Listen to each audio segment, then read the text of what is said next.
హైమోత్థపుండ్రమజహన్మకుటం సునాసం మందస్మితం మకరకుండలచారుగండం. హరి ఓం. పరమేశ్వర స్వరూపమైన సభకి నమస్కారం. ఈనాడు నా యందు అపారమైన వాత్సల్యంతో మహానుభావులు మాధవపట్నంలో శక్తిపీఠాన్ని నిర్మాణం చేసి తన జీవితాన్ని ప్రబోధానికి అంకితం చేసినటువంటి ఒక గురుస్వరూపమైనటువంటి శ్రీ త్రినాథ గురూజీ స్వాముల వారు ఇక్కడికి విచ్చేసి నాకు ఇటువంటి గొప్ప ఆశీర్వచనం చేసినందుకు సాంజలిబంధకంగా వారి పాదములకు ప్రణామములు చేసి నా కృతజ్ఞతలను ఆవిష్కరిస్తున్నాను.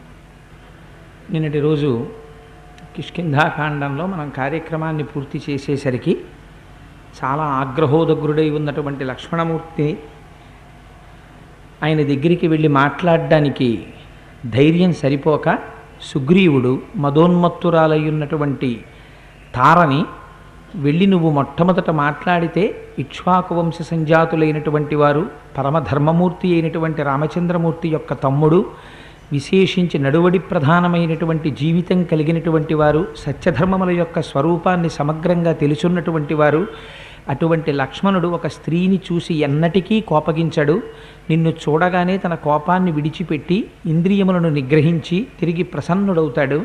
ఆయన ప్రసన్నుడు కాగానే నేను వచ్చి మాట్లాడతాను, అందుకని నువ్వు మొట్టమొదట వెళ్ళి ఆయనకి ప్రశాంతత కలిగేటట్టుగా ఒక్కసారి ఆయన ముందు నిలబడి మాట్లాడవలసింది అని అన్నగారైనటువంటి వాలి తన శరీరాన్ని విడిచిపెట్టే ముందు ఎప్పుడైనా ఉత్పాతం ఏర్పడితే, అనుకోనటువంటి ప్రమాదము తటస్థిస్తే సూక్ష్మమైనటువంటి బుద్ధితో వివేచన చేసి ఎవరితోనైనా సరే మాట్లాడి మాటల చేత కార్యమును చక్కపెట్టగలిగినటువంటి సమర్థత కలిగినటువంటి స్త్రీ తారా అని బోధ చేసినటువంటి సందర్భాన్ని బహుశా స్ఫురణలో పెట్టుకుని సుగ్రీవుడు ఈ మాట తారకి చెప్పి పంపి ఉంటాడు. ఆ తార వచ్చి నిలబడింది. నిలబడగానే సతాం సమీక్షైవ హరీశపత్నీం తస్థావుదాసీనతయా మహాత్మా అవాంగ్ముఖో భూన్మనుజేంద్రపుత్ర స్త్రీసన్నికర్షాద్ దినివృత్త కోపః అని ఉదాసీనుడై ఎటువంటి భావము లేనటువంటి వాడై ఆ వచ్చినటువంటి తారవంక చూసి తనకి పరమమిత్రుడు అన్నగారితో సమానమైనటువంటి సుగ్రీవుని యొక్క భార్య కనుక, వదినగారి వరసవుతుంది కనుక, తల్లితో సమానం కనుక, ఆవిడ రాజు యొక్క మహిషి కనుక ఆవిడ వంక తేరిపారి చూడకూడదని తలదించుకున్నవాడై తనకు కలిగినటువంటి కోపాన్ని విడిచిపెట్టారు లక్ష్మణమూర్తి. ఆ రామలక్ష్మణుల యొక్క శీలాన్ని ఆవిష్కరించడంలో మహర్షి ఆ ప్రవర్తనని నిరూపిస్తూ, నిజంగా ప్రవర్తన అంటే ఎలా ఉంటుందో, ఒక నరుడి యొక్క ప్రవర్తన ఎలా ఉండాలో మనకి పరోక్షంగా నేర్పుతారు. అంత అందమైనటువంటి ప్రవర్తనని లక్ష్మణుడు ఆవిష్కరిస్తే ఆ తార అంటుంది, కిం కోపమూలం మనుజేంద్రపుత్ర కస్తేన సంతిష్టతి వాంగ్విదేశే కశుష్కవృక్షం వనమాపతంతం దవాగ్నిమాసీదతి నిర్విశంక. లక్ష్మణ, ఏమయ్యా అంత కోపంగా ఉన్నావు? ఎవరయ్యా నీకింత కోపం తెప్పించడానికి సాహసించిన వాళ్ళు? ఎండిపోయినటువంటి చెట్లతో కూడినటువంటి వనాన్ని దావాగ్ని దహించేస్తుంటే దానికి ఎదురెళ్ళగలిగినటువంటి మొనగాడెవరయ్యా? ఎవరు నీకింత కోపానికి కారణం చేసినవాడు? ఎవరి వల్ల నీకింత కోపం కలిగింది అని అడిగింది. తెలియదా తారకి? తెలుసు. తన భర్త వల్లే అంత కోపం వచ్చింది లక్ష్మణమూర్తికని తెలుసు. కానీ ఆ అడగడంలో చమత్కారం చూడండి. దోషం చేసినవాడెవడని అడుగుతుంది. నువ్వు సామాన్యుడివా? ఎండిపోయినటువంటి చెట్లతో కూడినటువంటి వనాన్ని కాల్చడానికి వచ్చినటువంటి దావాగ్ని స్వరూపాన్ని అంటుంది. అటువంటి స్వరూపానికి ఎదురెళ్ళగలిగిన వాడెవరంటుంది అంటే పరోక్షంగా పొగిడింది. ఆ పొగడ్త చేత సుగ్రీవుణ్ణి పొగడకుండా మొట్టమొదట వచ్చిన వారిని పొగుడుతూ మాట్లాడడంలో అందాన్ని ఆవిష్కరించింది. ఆవిష్కరిస్తే లక్ష్మణుడు అన్నాడు, కిమయం కామవృత్తస్తే లుప్త ధర్మార్థ సంగ్రహ భర్త భర్తృహితే యుక్తే నచైవ మబబుధ్యసే. ఎప్పుడు మాట్లాడినా, రాముడు మాట్లాడినా, లక్ష్మణుడు మాట్లాడినా అది శాస్త్రమునకు కట్టుబడేటట్టుగా ఉంటుంది. ఏదో లౌకికంగా మాట్లాడినట్టుగా ఉండదు వాళ్ళు మాట్లాడే మాట. ఎంత అందమైన మాట లక్ష్మణుడు మాట్లాడాడో చూడండి. ఏమమ్మా, నువ్వు భార్యవి, నీకు తెలియడం లేదా నీ భర్త యొక్క ప్రవర్తన? కిమయం కామవృత్తస్తే లుప్త ధర్మార్థ సంగ్రహ. ఉన్నటువంటి పురుషార్థములు 4: 4 పురుషార్థములలో ధర్మము, అర్థము, కామము, మోక్షము. అయితే యథార్థమైనటువంటి విషయాన్ని ఆవిష్కరించాలి అంటే మొదటి 3 పురుషార్థములను మీరు అనుష్ఠానం చేయడం వల్ల వచ్చేటటువంటి 3 పురుషార్థముల యొక్క ఫలితమే 4వ పురుషార్థం మోక్షం. మోక్షం మళ్ళీ ఇంక అనుష్ఠానం ఏమి ఉండదు. మోక్షాన్ని పొందుతారు. పొందడానికి మొట్టమొదటిది ధర్మం. వెనకనున్న అర్థం ధర్మంతో ముడిపడాలి, ఆ వెనకనున్న కామం ధర్మంతో ముడిపడాలి. ధర్మబద్ధమైన అర్థము, ధర్మబద్ధమైన కామము మోక్షమునకు దారితీస్తాయి. ఈ ధర్మం అనేటటువంటి మొట్టమొదటి పురుషార్థాన్ని వదిలిపెట్టేసి ఆ వెనకనున్న అర్ధకామములను రెండింటినే పట్టుకుంటే ప్రమాదం వస్తుంది తప్ప ఎన్నటికీ ప్రమోదము రాదు. దానివల్ల పొంచి ఉంటుంది వెనకాతలే ప్రమాదం. ధర్మబద్ధము కానటువంటి అర్థము ఇంటికి వచ్చి కూర్చున్నా అప్పటికి ఆనాటికి సంపాదించినవాడు దానివల్ల అపకారమును పొందకపోవచ్చు, కానీ ఒక్కొక్క పరమ దుర్మార్గంగా అధర్మంతో సంపాదించినటువంటి ధనం దాన్ని పుచ్చుకున్న వాళ్ళని కూడా కాల్చేస్తుంది.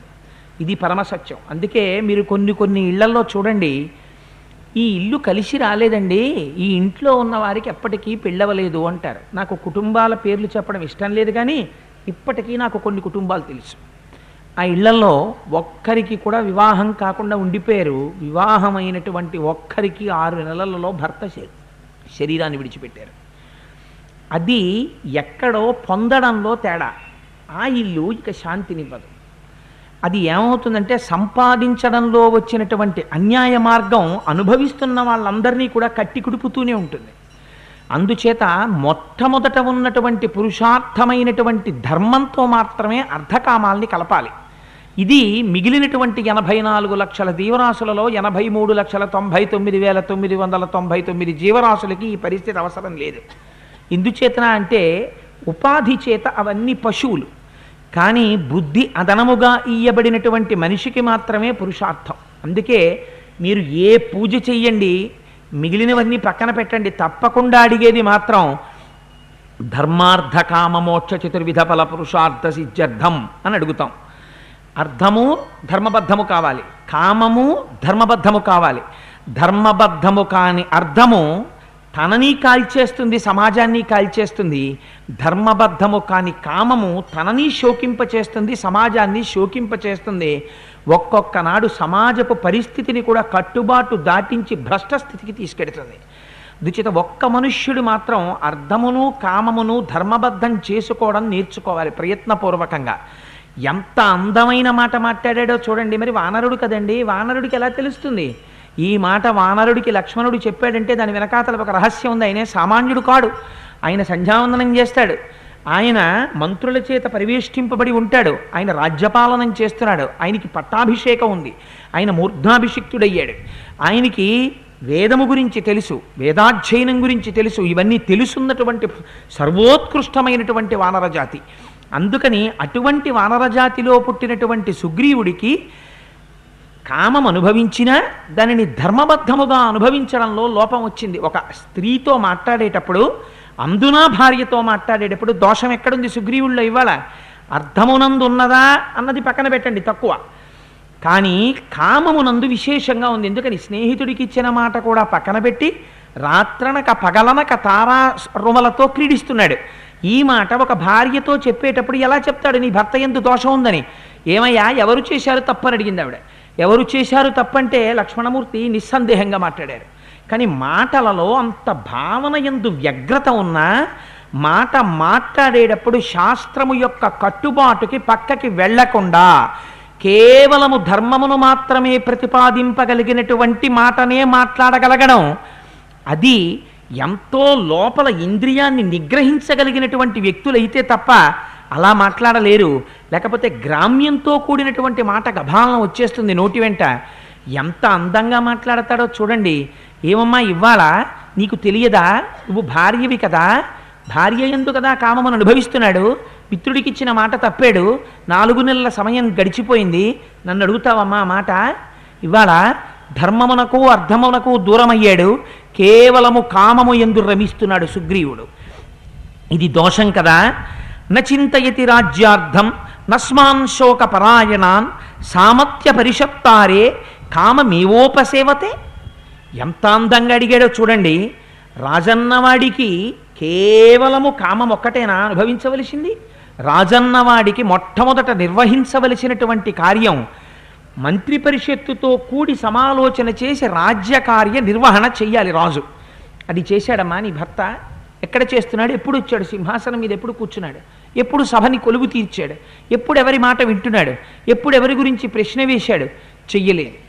అది మీరు మరొకలా అనుకోకండి. ఆనాడు లక్ష్మణమూర్తి చెప్పినటువంటిది సుగ్రీవుడికి, తారకి చెప్పడమే కాదు, సుగ్రీవుడిని ఉద్దేశించి ఏ కుటుంబంలో యజమానికైనా అది వర్తిస్తుంది. కేవలము ధర్మబద్ధము కాని అర్థమునందు రమించిన, దాని సంపాదన యందు మగ్నతని పొందిన, ధర్మబద్ధము కానటువంటి కామోపభోగమునందు జీవితమును వెళ్ళదీస్తూ ధర్మమును మరిచిపోయిన, తన ఇంటిని తన వెనక ఉన్నవారు తననే అనుకరిస్తారు, రేపొద్దున్న వంశము కుటుంబము నాశనమైపోతాయని చూసుకోకుండా, ఒక్కనాడు వెళ్ళి పూజామందిరంలో కూర్చోకుండా తాను అనుష్ఠానం చెయ్యవలసినటువంటి విషయాల్ని మరిచిపోయి కేవలము గ్రామ్య సుఖములను అనుభవించేటటువంటి సమస్త మానవ జాతికి లక్ష్మణమూర్తి చెప్పినది ఉపదేశమే. అందుకని ఆయన అంటాడు, ఏమమ్మా రాచకార్య నిర్వహణ సుగ్రీవుడు చెయ్యట్లేదు. ఈనాడు ఆయన మిత్రులైనటువంటి వారు, మొదట ఉపకారము చేసినటువంటి వారు, తిరిగి ప్రత్యుపకారమును ఆశిస్తున్నవారు, శోకపరాయణుడై ఆ ప్రశ్రవణ పర్వత గుహలో పడుకునున్నాడు స్నేహితుడు. జ్ఞాపకానికి వచ్చాడా సుగ్రీవుడికి? కామోపభోగంలో జీవితాన్ని గడుపుతున్నాడు. ఇది దోషం కాదా? సమాంసాశ్చతుర కృత్వ ప్రమాణం ప్లవగేశ్వర వ్యతీతాంస్తాన్మదవ్యగ్రో విహరన్నావబుధ్యతే. 4 మాసములు తనంత తానుగా రామచంద్రమూర్తి గడువునిచ్చి, వర్షాకాలం కాబట్టి భూమి మీద వెతకడానికి కష్టమైనటువంటి రీతిలో ఉంటుంది కాబట్టి ఈ 4 నెలలు సుఖములను అనుభవించి శరత్కాలం వచ్చిన తరువాత బయటికొచ్చి స్నేహితుడైన నా కార్యము నువ్వు చక్కబెట్టవలసిందని మంచి మాట చెప్పి సుఖములను అనుభవించడానికి అనుమతించి పంపితే, ఆ సుఖములను అనుభవించడము యందు వ్యగ్రత పొందినటువంటి సుగ్రీవుడు ఇవాళ 4 నెలల కాలము మించిపోయిందన్న విషయము కూడా స్ఫురణలో లేనటువంటి స్థితిని పొంది ఉన్నాడు. ఇది దోషం కాదా? దీనికి అంతటికీ ఎక్కడొచ్చింది ప్రధానమైన దోషం? ఇంత వ్యగ్రత కలగడానికి, ఇంత మదం కలగడానికి అంతకుముందు అంగదుణ్ణి పంపాడు, అంతకుముందు వానరులు వచ్చారు, అంతకుముందు వానర శ్రేష్ఠులు వచ్చారు, అంతకుముందు మంత్రులు వచ్చారు. ఈ మాటలు ఎందుకు చెవిన పట్టలేదు సుగ్రీవుడికి అంటే, అంటాడు నహి ధర్మార్థ సిద్ధ్యర్థం పానమేవం ప్రశస్యతే పానాదర్ధశ్చ ధర్మశ్చ కామశ్చ పరిహీయతే. ఇవాళ నీ భర్త నిరంతర మద్యపానం చేస్తున్నాడమ్మా. నిరంతర మద్యపానం చేత ఆయన బుద్ధి యందు వైక్లభ్యం ఏర్పడింది. చెవిలో ఏది పడాలో అది పడడం తగ్గిపోయింది. తనని తాను మరిచిపోయినటువంటి వాడు, తాను బాహ్య ప్రపంచాన్ని గుర్తించడానికి అనువైనటువంటి మేధని పరమేశ్వరుడిస్తే, ఆ మేధ జోగేటట్టు తూలేటట్టు వేరొక ద్రవ పదార్థాన్ని తాను పుచ్చుకున్నటువంటి దౌర్భాగ్య స్థితిలో తాను చెయ్యవలసిన ధర్మాన్ని తానే మరిచిపోవడానికని చెప్పి మద్యం సేవించినటువంటి వాడికి ఎక్కడి నుంచి జ్ఞాపకం వస్తాయమ్మా ధర్మార్థములు? జ్ఞాపకానికి రాలేదు. ఆ పానము చేసేటటువంటి పని పురుషార్థములకు హాని చేస్తుంది. అందుచేత పానమునందు రమిస్తున్నటువంటి సుగ్రీవుడు పురుషార్థముల యందు చెడిపోయాడు. ఎంత అద్భుతమైన తీర్పు చెప్తున్నాడో చూడండి. ఈశ్వరుడు మనకొక్కరికి బుద్ధినిచ్చాడు. ఒక కష్టం వచ్చినా, ఒక సుఖం వచ్చినా వివేచన చేసి నిర్ణయించుకోగలిగినటువంటి శక్తినిచ్చాడు. అటువంటి శక్తిని ఈశ్వరుడిస్తే ప్రయత్నపూర్వకంగా పరమేశ్వరుడిచ్చినటువంటి ఐశ్వర్యాన్ని నువ్వు తీసుకెళ్ళి మళ్ళీ ఖర్చు పెట్టి నీకిచ్చినటువంటి బుద్ధి మరిచిపోయి నువ్వు పశువుగా ప్రవర్తించడానికి అనువైనటువంటి పశు ప్రవృత్తిని నీలో రెచ్చగొట్టేటటువంటి మద్యాన్ని నీ అంత నువ్వు తాగినవాడు పురుషార్థమునందు చెడిపోయిన హీనుడు అవునా కాదా ప్రశ్న వేశాడు లక్ష్మణుడు. ఇది మరిచిపోబట్టే ఇవాళ మన జాతిలా ఏడిచింది. అందుకని ఎంత అందమైన ప్రశ్న వేశాడో చూడండి. మద్యపానమునందు అనురక్తుడు కావడం చేత 4 పురుషార్థముల యందు చెడిపోయాడమ్మా ఇవాళ సుగ్రీవుడు. అందుచేత నేను రావలసి వచ్చింది అంటే తార చూసింది. ఇంకా మాట్లాడిస్తే లక్ష్మణుడు మాట్లాడుతున్న దాంట్లో ఎదిరించడానికేం లేదు. చాలా అందమైనటువంటి మాట చెప్తున్నాడు. ఆ మాటల చేత భావమునందు వ్యగ్రతని పొందుతాడేమోనని జోక్యం చేసుకుని ఒక అందమైనటువంటి మాట చెప్పడం ప్రారంభించింది. నకోపకాలక్షితపాలపుత్ర నచాతి కోప స్వజనే విధేయ తదర్థకామస్య జనస్య తస్య ప్రమాదమప్యర్హసి విరసోఢుం. నాయన, ఇది కోపకించడానికి తగినటువంటి కాలం కాదయా. ఎవరో బయట వాళ్ళు చెడిపోతే నువ్వు కోపంతో గట్టిగా కేకలయ్యచ్చు, నిగ్రహించచ్చు, చంపచ్చు. కానీ ఎవరు ఇవాళ పాడైపోతున్నవాడు, ఎవరు ఇవాళ కామమునకు బానిస అయినవాడు నీ అన్నతో సమానమైనటువంటి సుగ్రీవుడయ్యా. అటువంటి సుగ్రీవుడు దోషం చేస్తే నువ్వు ఇంత కోపంతో ఊగిపోతే లక్ష్మణ ఏమైపోతాడయ్యా లోపలున్నవాడు? ఇంత కోపం తగదయ్యా నీకు, కొద్దిగా కోపాన్ని విడిచిపెట్టు. నువ్వు చెప్పింది పరమ యథార్థం, సుగ్రీవుడిది దోషమే. అందుకని ఇవాళ నువ్వు గుణములున్నవాడివి కనుక సుగ్రీవుణ్ణి క్షమించవయ్యా అంది. ఎప్పుడైతే ఇంత మాట ముందే చెప్పేసిందో, తన దోషాన్ని అంగీకరించిందో, సుగ్రీవుడి పనుపున లక్ష్మణమూర్తి ఒక స్త్రీతో ఏమని వాదిస్తారు? ఇది ఆవిడ యొక్క మాటల్లో ఉన్న అందం. అంటుంది కోపం కథన్నామ గుణ ప్రకృష్ట కుమార కుర్యాదపకృష్ట సత్వే కస్తద్విధ కోపవశం హి గచ్చే తచ్వావరుద్ధస్తపన ప్రసూతి. ఇందులో పైకి చెప్పకుండా ఒక అందమైన శ్లేష వాడింది. లక్ష్మణ, నువ్వు చాలా గుణాలు ఉన్నవాడివోయ్, అందుకే కదా నీకు ఇంత శాస్త్ర మర్యాద తెలుసు. నా భర్తకి గుణములు లేవయ్యా, చాలా అల్పమైన గుణములున్నవాడు. అందుకుని కదా కామమునకు లొంగిపోయాడు, నువ్వు కోపమునకు లొంగిపోతున్నావేమయ్యా అంది. ఏదైతే రెండూ శత్రువులేగా. కామక్రోధశ్చ లోభశ్చ దేహే తిష్టంతి తస్కరా జ్ఞానరత్నాపహారాయ తస్మాత్ జాగ్రత్త జాగ్రత్త. లక్ష్మణుని యొక్క భావ వ్యగ్రతని కూడా ఎత్తి చూపింది అందంగా. నిజమే, మద్యపానంతో స్త్రీలయందు రమించడంలో కామాసక్తుడై సుగ్రీవుడు అల్పగుణంతో ప్రవర్తించినటువంటి మాట యథార్థం. శాస్త్రాన్ని ఆధారం చేసుకొని పురుషార్థములయందు వివేచనం చేసి ఎక్కడ సుగ్రీవుడు దారి తప్పాడో చెప్పడంలో నువ్వు గుణములు కలిగిన వాడివి. కానీ మరి ఇన్ని గుణములు కలిగిన వాడివి నువ్వు కోపమునకు వశం అవుతున్నావే? నీకు కోపానికి వశం అవ్వకూడదుగా. పైగా నువ్వొచ్చింది దేనికి వచ్చావు? నీ వారిని దిద్దుకోవడానికి వచ్చావు. నీకు పరాయివాడు కాడుగా సుగ్రీవుడు, నీ అన్నగారితో సమానం. నీ అన్నగారు చెడిపోతే నీ అన్నగారిని నువ్వు దిద్దుకోవాలి, కానీ నీ అన్నగారి కుత్తు కుత్తరించేస్తావా? ఆ కోపానికి వశుడవైపోతే నువ్వు మరింత పాపం వైపుకి వెళ్ళిపోవట్లేదా? అందుకని కోపానికి వశుడవుతున్నావే. కోపం వచ్చేంత ప్రమాదంకరా. ఇంకా వాడు కేవలం కామంతో ఉన్నాడు, లోపల తన భార్యలతో తాను కాలం గడిపాడు. నీ యందు ఈ కోపం ఎక్కువైపోతే నువ్వు ఇప్పటికే ధనుష్టంకారం చేసేసావు, బాణప్రయోగం కూడా చేస్తే తర్వాత ఎంత బాధపడవలసి వస్తుంది లక్ష్మణ అని అంతర్లీనంగా పెట్టి నీ కోపాన్ని విడిచిపెట్టు, అది కూడా వ్యసనం కదూ అని ఎత్తి చూపింది.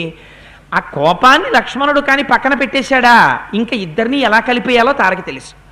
అందుకని ఎంత అందంగా ప్రశ్న వేసిందో చూడండి. ముందు ఈ మాట చెప్పలేదు, ముందు భర్త దోషాన్ని అంగీకరించింది, తర్వాత లక్ష్మణుని యందు దోషాన్ని ఎత్తి చూపింది. అని జానామి రోషం హరివీరబంధో జానామి కార్యస్య చ కాలసంగం జానామి కార్యం తయ్యత్కృతం న తచ్ఛాసి జానామి యదత్ర కార్యం. లక్ష్మణ, నువ్వు ప్రత్యేకించి ఇక్కడికి వచ్చి ఇంత కష్టపడి ఇంత అరుస్తున్నావు, కానీ నాకు అన్నీ తెలుసులేవయ్యా అని అందనుకోండి, లక్ష్మణుడికి మళ్ళీ కోపం వస్తుంది. అందుకని ఆవిడ ఎంత అందంగా ఉందో చూడండి. జానామి రోషం హరివీరబంధో. రామచంద్రమూర్తికే కోపం వచ్చి కోదండం పట్టుకుని బాణాన్ని సంధించి ప్రయోగిస్తే ఆకాశంలో మెరుపులు మెరుస్తూ వచ్చి కిష్కింధ మీద పడేటటువంటి బాణముల యొక్క ప్రభావం ఎలా ఉంటుందో నాకు తెలుసు. జానామి కార్యస్య చ కాలసంగం. ఆడినటువంటి మాటని తప్పి సకాలమునకు బయటికొచ్చి మిత్రుడికి ఉపకారం చెయ్యడంలో విఫలమై కాలాన్ని ఇప్పటికే పోగొట్టుకుని దోషిగా నిలబడినటువంటి సుగ్రీవుడు ఎంత విలువైన కాలాన్ని చేజార్చుకున్నాడో కూడా నాకు తెలుసు. తత్కారణముగా జరిగిన ఆలస్యము నాకు తెలుసు. జానామి కార్యం తయ్యత్కృతం నా. దానివల్ల రామచంద్రమూర్తికి ఎటువంటి అపచారం జరుగుతోందో, ఎంత ఖేదపడుతున్నాడో కూడా నేను అర్థం చేసుకోగలను. స్వచ్ఛాపి జానామి యదత్ర కార్యం. అయితే ఇప్పుడు ఈ 3 తప్పులు జరిగాయి కాబట్టి 4వది ఏం చెయ్యాలో కూడా నాకు తెలుసు అంది. ఎంత గొప్ప మాట చూడండి. తప్పులు ఏం జరిగాయో తెలుసు, తర్వాత ఏం చెయ్యాలో కూడా తెలుసు. అంటే రాముడు బాధపడ్డాడని తెలుసు, సమయం అయిపోయిందని తెలుసు, రాముడి యొక్క కోపం తెలుసు, మా ఆయన తప్పు చేశాడని తెలుసు, తర్వాత ఏం చెయ్యాలో కూడా నాకు తెలుసు. అంటే ఏం చేస్తుంది దాన్ని బట్టి ఏమర్థం అవుతుంది? వెంటనే మా ఆయన్ని పంపిస్తాను ఆ పని మీద అని చెప్పకుండా ముందు దోషాలన్నీ అంగీకరిస్తూ అన్నీ జానామి జానామి జానా, అవునండి నాకు తెలుసండి మీరు ఎంత బాధపడ్డారో నాకు తెలుసు, నేను ఆ మాట అనకూడదని నాకు తెలుసు, అనకూడని మాట అనేశానని నాకు తెలుసు, అనడం వల్ల మీరు బాధపడ్డారని నాకు తెలుసు, ఇప్పుడు ఇంత బాధపడినటువంటి మీకు ఎటువంటి ఉపకారం చెయ్యాలో, ఎలా క్షమార్పణ చెప్పుకోవాలో కూడా నాకు తెలుసు అని అవతల వ్యక్తి వచ్చి మీ ముందంటే మీరు ఏమంటారు? ఇంకా ఏమని దెబ్బలాడతారు? ఇంకో మాట మాట్లాడడానికి అవకాశం ఉంటుందా? ఏది సుగ్రీవుని బయటికి వీలు అనగలరా? మీరు అనలేరు. ఎలా ప్రసన్నుణ్ణి చేసేస్తోందో చూడండి అని తచ్చాపి జానామి యథా విషహ్యం బలం నరశ్రేష్ఠ శరీరజస్య జానామి యస్మింశ్చ జనేన బద్ధం కామేన సుగ్రీవమసక్త మధ్య. నిజంగా తారకే చెల్లింది కానీ ఇలా మాట్లాడడం ఇంకోరికి చెల్లుతుందండి. ఆవిడంది తచ్చాపి జానామి యథా విషహ్యం. లక్ష్మణ, మన్మధుడి బాణాలంటే ఎంత తీవ్రంగా ఉంటాయో, కామానికి ఎంత తొందరగా అవతల వాళ్ళు పడిపోతారో నాకు బాగా తెలుసయ్యా అంది. ఈ విషయంలో తారతో మాట్లాడతాడా? వాదన చేస్తాడా? పట్టాభిషేకమై 4 నెలల క్రితమే కదూ సుగ్రీవుడికి పట్టాభిషేకమైంది. 4 నెలల క్రితమే కదూ వాలి మరణించాడు. 4 నెలల క్రితం వాలి మరణిస్తే కదూ బాణం అడ్డుగా ఉంది, నేను భర్తని కౌగలించుకోలేకపోతున్నానని ఏడ్చింది. 4 నెలల క్రితమే కదూ రామచంద్రమూర్తితో వాలికి భార్యాదానం చేయవయ్యా, అదే బాణంతో కొట్టే నేను వెళ్ళిపోతాను, నేను లేకపోతే అక్కడ వాలి సుఖంగా బతకలేడు ఊర్ధ్వలోకాల్లో కూడానని చెప్పింది కదూ. చెప్పిన మనిషి 4 నెలల తర్వాత ఇప్పుడు ఎక్కడుంది? సుగ్రీవుడి పక్కన ఉంది. అది దోషం కాకపోవచ్చు, కానీ వాలి భార్యగా వైధవ్యాన్ని అనుభవిస్తూ ఉండిపోగలిగిందా? ఉండిపోలేకపోయానయ్యా. 4 నెలల తర్వాత నేను ఏ స్థితిలో ఉన్నానో చూశావా? అందుకని కాముని యొక్క బాణముల శక్తి ఏమిటో నాకు తెలుసు. ఏ కాముని బాణముల చేత సుగ్రీవుడి వాళ్ళ ఇలా ఉన్నాడో కూడా నాకు తెలుసు. ఆ సుగ్రీవుడు ఎవరి పొందు ఎందు సంతోషంగా ఉన్నాడోనూ నాకు తెలుసు. తార బయట ఉంటే లోపల ఎవరున్నారు? రుమ ఉంది. ఎవరా రుమ? మొట్టమొదటి నుంచి సుగ్రీవుడి భార్య. కొన్ని సంవత్సరముల ఎడబాటు పొందాడు, కొన్ని నెలల పాటు కలిసి ఉన్నాడు. ఆ మాత్రం దానికి చంపేస్తావా? నేనే ఇంత భ్రష్టు పట్టేశానే కామానికి. ఏమయ్యా, సుగ్రీవుడికి చిన్న దోషం వస్తే ఆ మాత్రానికి టంకారం చేసేస్తావా? అది పెద్ద దోషమా? నాకు తెలుసయ్యా కాముడంటే ఏమిటో. మరి బాణాలకి ఎవరైనా పడిపోతారయ్యా. చూసావా? ఈ విషయంలో లక్ష్మణుడు వాదించడం చాలా కష్టం. ఎందుకని? అవతల ఉన్నది సుగ్రీవుడి భార్య, వదిన గారితో సమానమైంది. ఆవిడంటే లక్ష్మణుడిని ప్రసన్నుణ్ణి చేయడానికి ఈ మాటలు మాట్లాడింది చాలా తెలివితేటలుగా. కానీ లక్ష్మణుడు దీంట్లో ఏమని మాట్లాడతాడు? అక్కడ మాట్లాడడం కుదరదు. ఎదురుగుండా ఉన్నది స్త్రీ, విషయం కామం. వదిన గారితో సమానమైంది, తల్లితో సమానమైనటువంటి స్త్రీ, ఆవిడితో తక్కించడం కుదరదు కాబట్టి ఏం చేయాలి? మరి ఎంత తొందరగా ఈ టాపిక్ అయిపోతే బాగుందనిపించాలి.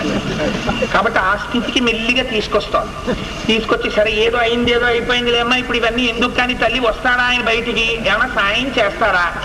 అయ్యో ఎందుకు రానయ్యా, వచ్చేస్తాడు భలేవాడే, అందుకే కదా రెడీగా ఉన్నాడు అనేటట్టుగా లక్ష్మణుడిని తీసుకొస్తోంది. ఇది తార యొక్క గొప్పతనం. అందుకని ఆవిడ నటించలేదు. యథార్థంగా తను ఎలా ఉందో అలాగే వచ్చి కనపడింది అంతే. సత్యం తప్పితే పట్టుకుంటాడు మళ్ళీ లక్ష్మణుడు. ఇది సత్యంగానే కనపడింది అని అంది. తం కామవృత్తం మమ సన్నికృష్టం కామాభియోగాచ్చ నివృత్త లజ్జం క్షమస్వతావత్ పరవీరహంత తద్భ్రాతరం వానర వంశనాథం. ఏమయ్యా, ఇవాళ సుగ్రీవుడి యొక్క ఒకే ఒక దోషం ఏమిటో తెలుసా? ఆయన కామ ప్రవృత్తికి లొంగిపోయి ఎవరి పట్ల కామ ప్రవృత్తికి లొంగిపోయాడో కూడా నాకు తెలుసు. కానీ నువ్వు శత్రువుల్ని సంహరించేటటువంటి స్వరూపం ఉన్నవాడివి. ఎందుకు ఈ మాట అండం? ఆవిడ క్షమస్వతావ పరవీరహంత అంది. శత్రువుల్ని చంపేవాడా అంది. ఆయన లొంగిపోయింది అంతఃశత్రువులకి లొంగిపోయాడు, కామానికి తప్ప రాముని యందు విముఖత కానీ రామకార్యం చెయ్యకూడదని కానీ ఆయనకి లేదు. నువ్వెటువంటి వాడివి? నువ్వు గుణములున్నవాడివి కాబట్టి 13 సంవత్సరాల నుంచి అన్నగారిని అనుసరించి రాగలిగావు. నువ్వు ఇంద్రియాల్ని గెలిచావు, మా ఆయన ఇంద్రియాల్ని గెలవలేకపోయాడు. అటువంటి వాడు అంతఃశత్రువులకి లొంగిపోయాడేమో కానీ రాముడి పట్ల మాత్రం ఎప్పుడూ అమర్యాదగా ప్రవర్తిద్దామన్న ధోరణి మా ఆయన యందు లేదు. అందుకని సిగ్గు వదిలి ఇవాళ ఎక్కడున్నాడో ఎవరి దగ్గర ఉన్నాడో కూడా నాకు తెలుసు. నేను నీకు చూపించగలను. అంటే ఎటువంటి పరిస్థితిలో ఉన్నాడు ఇవాళ సుగ్రీవుడు? బయటకు వచ్చి మాట్లాడే స్థితిలో ఉన్నాడా? అందుకని నీకు చూపించగలను. పరమసత్యం మాట్లాడుతోంది. అయితే అమ్మ చూపించో, పర్వాలేదు, ఇలా ఉంటాడా అని మళ్ళీ అరవడానికి ఏం కుదరదు. ఇక సుగ్రీవుడి దగ్గరికి వెళ్తే అలా ఉన్నవాడిని చూసే అలా ఉన్నాడని ఆవిడే చెప్పింది. తీసుకెళ్ళాలి. మరి సుగ్రీవుడి దగ్గరికి తీసుకెళ్ళకపోతే వీళ్ళిద్దరికి స్నేహం నిలబడదు. తీసుకెళ్ళినప్పుడు ఇలా ఉన్నామే అని మళ్ళీ లక్ష్మణుడికి కోపం రాకూడదు. అందుకని ఎంత అందంగా మాట్లాడుతోందో చూడండి. అందుచేత కాబట్టి నువ్వు ఒక పని చెయ్యాలి. క్షమస్వతావత్తర వీరాంత, ఆయన్ని నువ్వు క్షమించి తీరాలంటే. నువ్వు చెయ్యగలిగింది క్షమించేసి. అన్ని విధాల దోషమే, ఇంక అందులో వెనకేసుకు రావడానికి ఏం లేదు సుగ్రీవుడిది. తప్పకుండా ఆయన తప్పు చేశాడు అని ఇక్కడే ఒక చిన్న మెలిత పెడుతుంది. క్షమించమని అడిగింది, అంత మాత్రం చేత తన భర్త అంత పనికి మాలినవాడు అనేవందో. ఎంత అందంగా మాట్లాడిందంటే, మహర్షయో ధర్మ తపోభికామాః కామాను కామాః ప్రతిబద్ధ మోహాః అయం ప్రకృత్యా చపలః కపిస్తు కథం న సజ్జేత సుఖేషు రాజా. ఏమయ్యా లక్ష్మణ, నేను కొత్తగా చెప్పాలా, నీకు తెలీదా? మహర్షులైనటువంటి వారు సంసారాల్ని విడిచిపెట్టి ఎక్కడికో వెళ్ళి తపస్సు చేయడం కోసమని కూర్చున్నటువంటి వాళ్ళు ఊర్ధ్వలో దేవలోకాల నుంచి ఇంద్రుడు తపస్సు జరపడానికి అప్సరసల్ని పంపిస్తే కామమునకు లొంగిపోయి తపస్సు భ్రష్టమైపోయిన వాళ్ళు ఉన్నారు. వాళ్ళెవరు? సంసారాల్ని విడిచిపెట్టిన వాళ్ళు. మా ఆయనేవాడు సంసారమనందున్నవాడు, పైగా శరీరం ఏమిటి? వానరుడు. ఇన్నాళ్ళు ఎక్కడున్నాడు? కొండల మీద కోనల మీద తిరిగాడు. ఇప్పుడు ఎక్కడికి వచ్చాడు? అనుకోని రీతిలో మీ అన్నయ్య వల్ల ఐశ్వర్యము రాజ్యము భార్య దొరికాయి. అందుకనొక్క 10-15 రోజులు కాలాన్ని మరిచిపోయాడు. ఈ మాత్రానికి ఇంత కోపమా లక్ష్మణ? ఏమయ్యా మా ఆయన ఏదో అంత దోషం చేసేసినట్టు చెప్తావు? సంసారం వదిలిపెట్టిన వాడు అప్సరసకి లొంగిపోవడమే దోషం కాకపోతే, అయ్యో వాడు కూడా మరి కామాన్ని లొంగ తీయలేకపోయాడండి, మళ్ళీ వెళ్ళి తపస్సు చేస్తున్నాడన్నాం. ఎవరిని ఉద్దేశించి చెప్తోంది ఈ మాట? పేరు చెప్పట్లేదు కానీ విశ్వామిత్రుడిని ఉద్దేశించండి. ఎవరమ్మా అలాగా అన్నారనుకోండి, ఆ పేరు చెప్పింది అనుకోండి, ఇంక ఈయన ఏమైపోవాలి? గురువు గారు విశ్వామిత్రుడు, బాలకాండ అంతాను. అందుకని ఏమయ్యా ఋషులు దొంగిపోయారయ్యా, మా ఆయన వానరుడయ్యా, ఇన్నాళ్ళకి భార్య దొరికిందయ్యా, ఈ మాత్రానికి ఎందుకయ్యా అంత కోప్పడిపోతావు? వానర చిత్తంతో ఎక్కడెక్కడో తిరిగి వచ్చిన వాడు మాత్రం దోషం చేస్తే అంత కోప్పడకయ్యా. మళ్ళీ వెనకేసుకొచ్చింది. ఇప్పటిదాకా క్షమించాలంది, ఇప్పుడు వెనకేసుకొచ్చింది. వెనకేసుకొచ్చి నువ్వు అసలు పూర్తిగా మరిచిపోయాడు సుగ్రీవుడు రామకార్యం చేయడం అనుకుంటున్నావు. కానీ ఉద్యోగస్తు చిరజ్ఞప్త సుగ్రీవేణ నరోత్తమ కామస్యాపి విధేయేన ఏమిటో హనుమ వచ్చి చెప్పబట్టి పిలిచారు. అందుకే సుగ్రీవుడు బ్రతికిపోయాడంటే ఎవరి వల్ల బ్రతికిపోయాడో తెలుసా అండి? నమ్మినటువంటి బంటు లాంటి ఒక మంత్రి, ఎలా వెనకేసుకు రావాలో తెలుసున్నటువంటి భార్య, అన్నిటినీ మించి స్నేహధర్మాన్ని పాటించగలిగినటువంటి ఔదార్యమూర్తి అయిన మిత్రుడు రామచంద్రమూర్తి. వీళ్ళ ముగ్గురి వల్ల సుగ్రీవుడు బతికిపోయాడు. తప్పులు చేస్తాడు కానీ సుగ్రీవుడి దగ్గర ఉన్న గుణం ఏమిటంటే, ఒకరు వచ్చి చెప్తే వింటాడు. హనుమ వచ్చి చెప్తే విన్నాడు. తారని పంపి తార చెప్తున్న మాటలకి నువ్వు అలా చెప్తావు ఎందుకు, నేను తప్పు చేశానంటావు ఎందుకు అని బయటికి రాలేదు. ఇవన్నీ వినపడుతున్నాయి. వినపడుతున్నా తప్పు ఒప్పుకుంటాడు. నీకు మరో మార్గం లేదు, లక్ష్మణుడు వస్తే నువ్వు అంజలి ఘటించి క్షమాపణ చెప్పని చెప్పారు హనుమ. అదే తార చెప్తోంది ఇవాళ.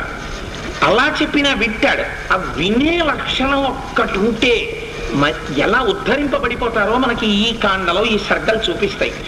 నీ అంత నీకుగా బుద్ధి అత్యంత దృఢతరం కాకపోవచ్చు, కానీ పెద్దలైనటువంటి వారు ఒక మాట చెప్తే పూనికతో దాన్ని అనుసరించగలిగినటువంటి లక్షణం కనీసం ఉంటే దాని చేత ప్రమాదం రాదు.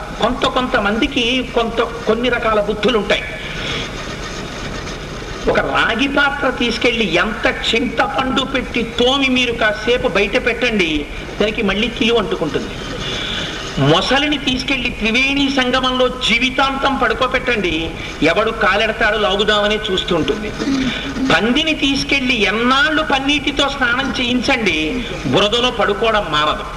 వాడిని జీవితాంతం కూర్చోబెట్టి భగవంతుడి గురించి చెప్పండి, వాడి దృష్టిలో వాడి బుర్రలో ఎప్పుడు దిక్కుమాలిన ఆలోచనలు, ఎప్పుడు ఎవరిని ఏ అనవసరపు ప్రశ్న వేసి ఆ ప్రశ్న ద్వారా సమాచారాలు రాబడదాం, అవతలవాడిని ఎలా బురిడి కొట్టిద్దాం, ఎలా బురిడి కొట్టించి మనం సంతోషిద్దాం, ఇలాంటి దిక్కుమాలిన ఆలోచనే తప్ప తన విన్నదాని వల్ల జీవితం మార్చుకునేటటువంటి స్థితిని మాత్రం పొందడం.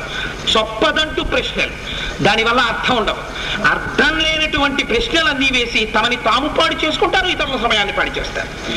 అలాంటి వాళ్ళ వల్ల ఎన్నటికీ వారు మారలేరు. మారగలిగిన వాడు ఎవరైనా ఉంటే సుగ్రీవుడికి హనుమ వచ్చి చెప్తే మార్చుకున్నట్టు విన్నదాని వల్ల తన దోషాన్ని తాను ఒప్పుకొని మార్చుకోగలిగితే జీవితం ప్రయోజనం ఉంటుంది. లేనినాడు ఎన్నిసార్లు కిష్కింధకాండ విన్నా ప్రయోజనం ఉండదు. ఇది పైకి చెప్పకుండా మహర్షి తీర్పు. హనుమ మాట వింటే సుగ్రీవుడు బతికి బట్ట కట్టాడు, తార మాట ఒప్పుకుంటే సుగ్రీవుడు బతికి బట్ట కట్టాడు. నువ్వు కూడా విన్నదాన్ని అనుష్ఠానంలో పెట్టుకుంటేనే బాగుపడతావు తప్ప రాత్రల్లా వినేసి పొద్దున్న అయ్యేటప్పటికి నీ దిక్కుమాలిన ఆలోచనలతో ఫోన్లు మొదలెడితే నువ్వు బాగుపడవు. అందుచేత ఇది తెలుసుకో అని చెప్పడానికి మహానుభావుడు ఇంత అందమైనటువంటి సర్గనిచ్చారు. ఇచ్చి ఆయన అంటారు, ఆ తార అంటుంది, ఏమయ్యా ఇక్కడికి వచ్చి ఇక్కడే నిలబడిపోతావు, నువ్వు అంతఃపురంలోకి రాకూడదా? నువ్వేం పరాయివాడివా? నువ్వు నీ మిత్రుడింటికే కదా వచ్చావు, సుగ్రీవుడికి రాముడికి తేడా లేదు కదా, సుగ్రీవుడు కూడా రాముడితో సమానమైనటువంటి వాడే కదా, నీకు అన్నగారు లాంటి వాడు, నీకు మిత్రుడు. తదాగచ్చ మహాబాహో చారిత్రం రక్షితం త్వయా అక్షలం మిత్రభావేన సతాం దారావలోకనం. ఏమయ్యా అంతఃపురంలోకి సుగ్రీవుడు పడుకున్నటువంటి మందిరంలోకి వస్తే ఆయన యొక్క అంతఃపుర కాంతలు కనపడతారు అని సందేహిస్తున్నావా? ఏమి దోషం లేదయ్యా. మిత్రుడైనటువంటి వాడు అన్యభావన లేకుండా వచ్చి మిత్రుడితో కూర్చుని మాట్లాడేటటువంటి వాడు, మిత్రుడి భార్యని తన చెల్లెలిగానో వదినిగానో చూడగలిగినటువంటి గుణసంపద ఉన్నవాడు, చారిత్రం ఉన్నవాడు, నడువడి ఉన్నవాడు అంతఃపురంలోకి రావచ్చయ్యా, ఏం దోషం లేదు, ఇక్కడ ఉండిపోతామే లక్ష్మణ, రా లోపలికి అంది. అంటే ఇప్పుడు సుగ్రీవుణ్ణి చూడకుండా వెళ్ళిపోతానని ఎలా అనగలడు? అంత మర్యాదగా ఆహ్వానిస్తుంటే భార్య, అందుకని తన స్నేహితుడి భార్య. అందుచేత లక్ష్మణమూర్తి అంతఃపురం లోపలికి వెళ్ళారు. లోపలికి లక్ష్మణుడు వస్తాడని సుగ్రీవుడు బహుశా ఊహించి ఉండడు. అందుకని ఆయన ఏం చేస్తున్నాడు, ఎప్పుడైతే ధనస్సు యొక్క టంకారం వినపడిందో గభాలన పడుకున్నవాడు పడుకున్నట్టే తల్పం మించి ఎగిరి దూకి ఆ ఒళ్ళో రుమని పెట్టుకుని గట్టిగా కౌగిలించుకుని ఒక ఉన్నతమైనటువంటి ఆసనం మీద కూర్చుని ఉన్నాడు.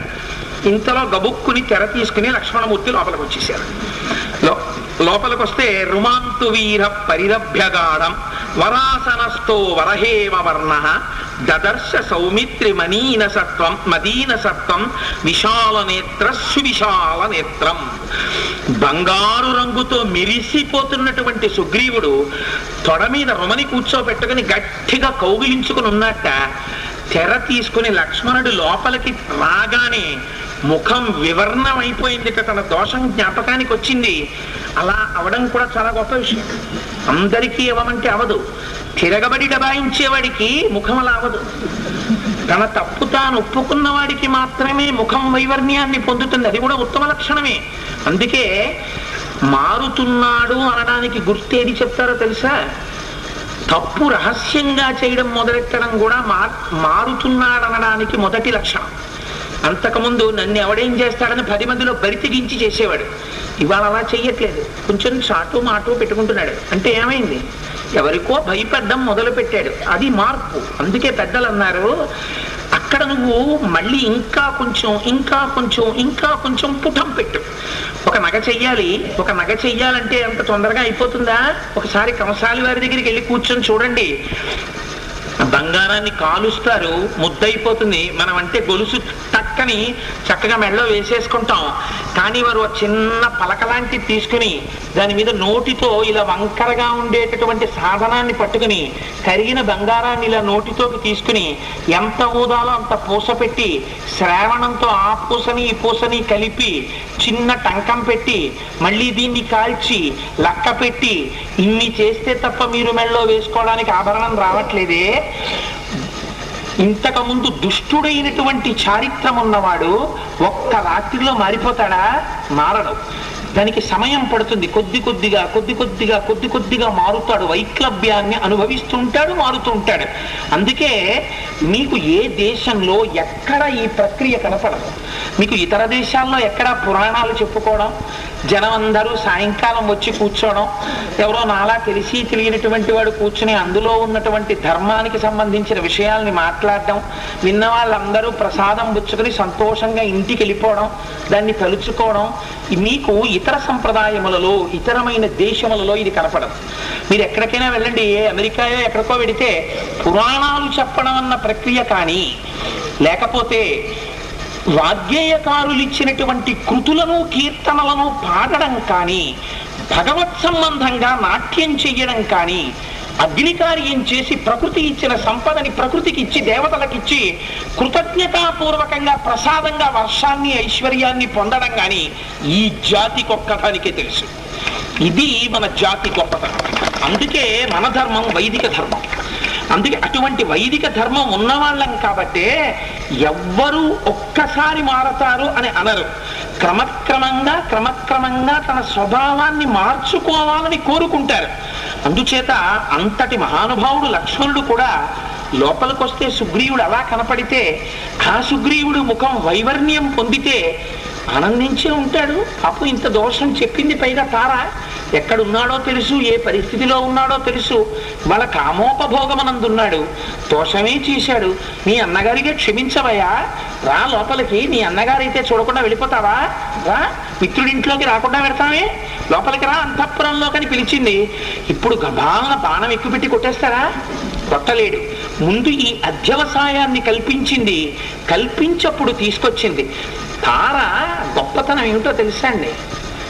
తార గొప్పతనం ఇంత పీకలు ఎగిరిపోతాయన్న సమయంలో కూడా తార వెళ్ళి మాట్లాడితే కోపాన్ని కాని కామాన్ని కాని నిగ్రహింపచేస్తుంది. అంతఃశత్రువుని నిగ్రహింపచేసి ఎప్పుడు తాను అటువంటి స్థితికి వశురాలై ఉండగా, తాను కూడా నిన్న వచ్చినప్పుడు చెప్పాను కదా, కనుగుట్లు తిరుగుడు పడుతూ, వడ్డాణం జారిపోతూ, పెట్టుకున్న నగలు కిందకి జారిపోతూ బయటికి వచ్చింది ఆవిడ.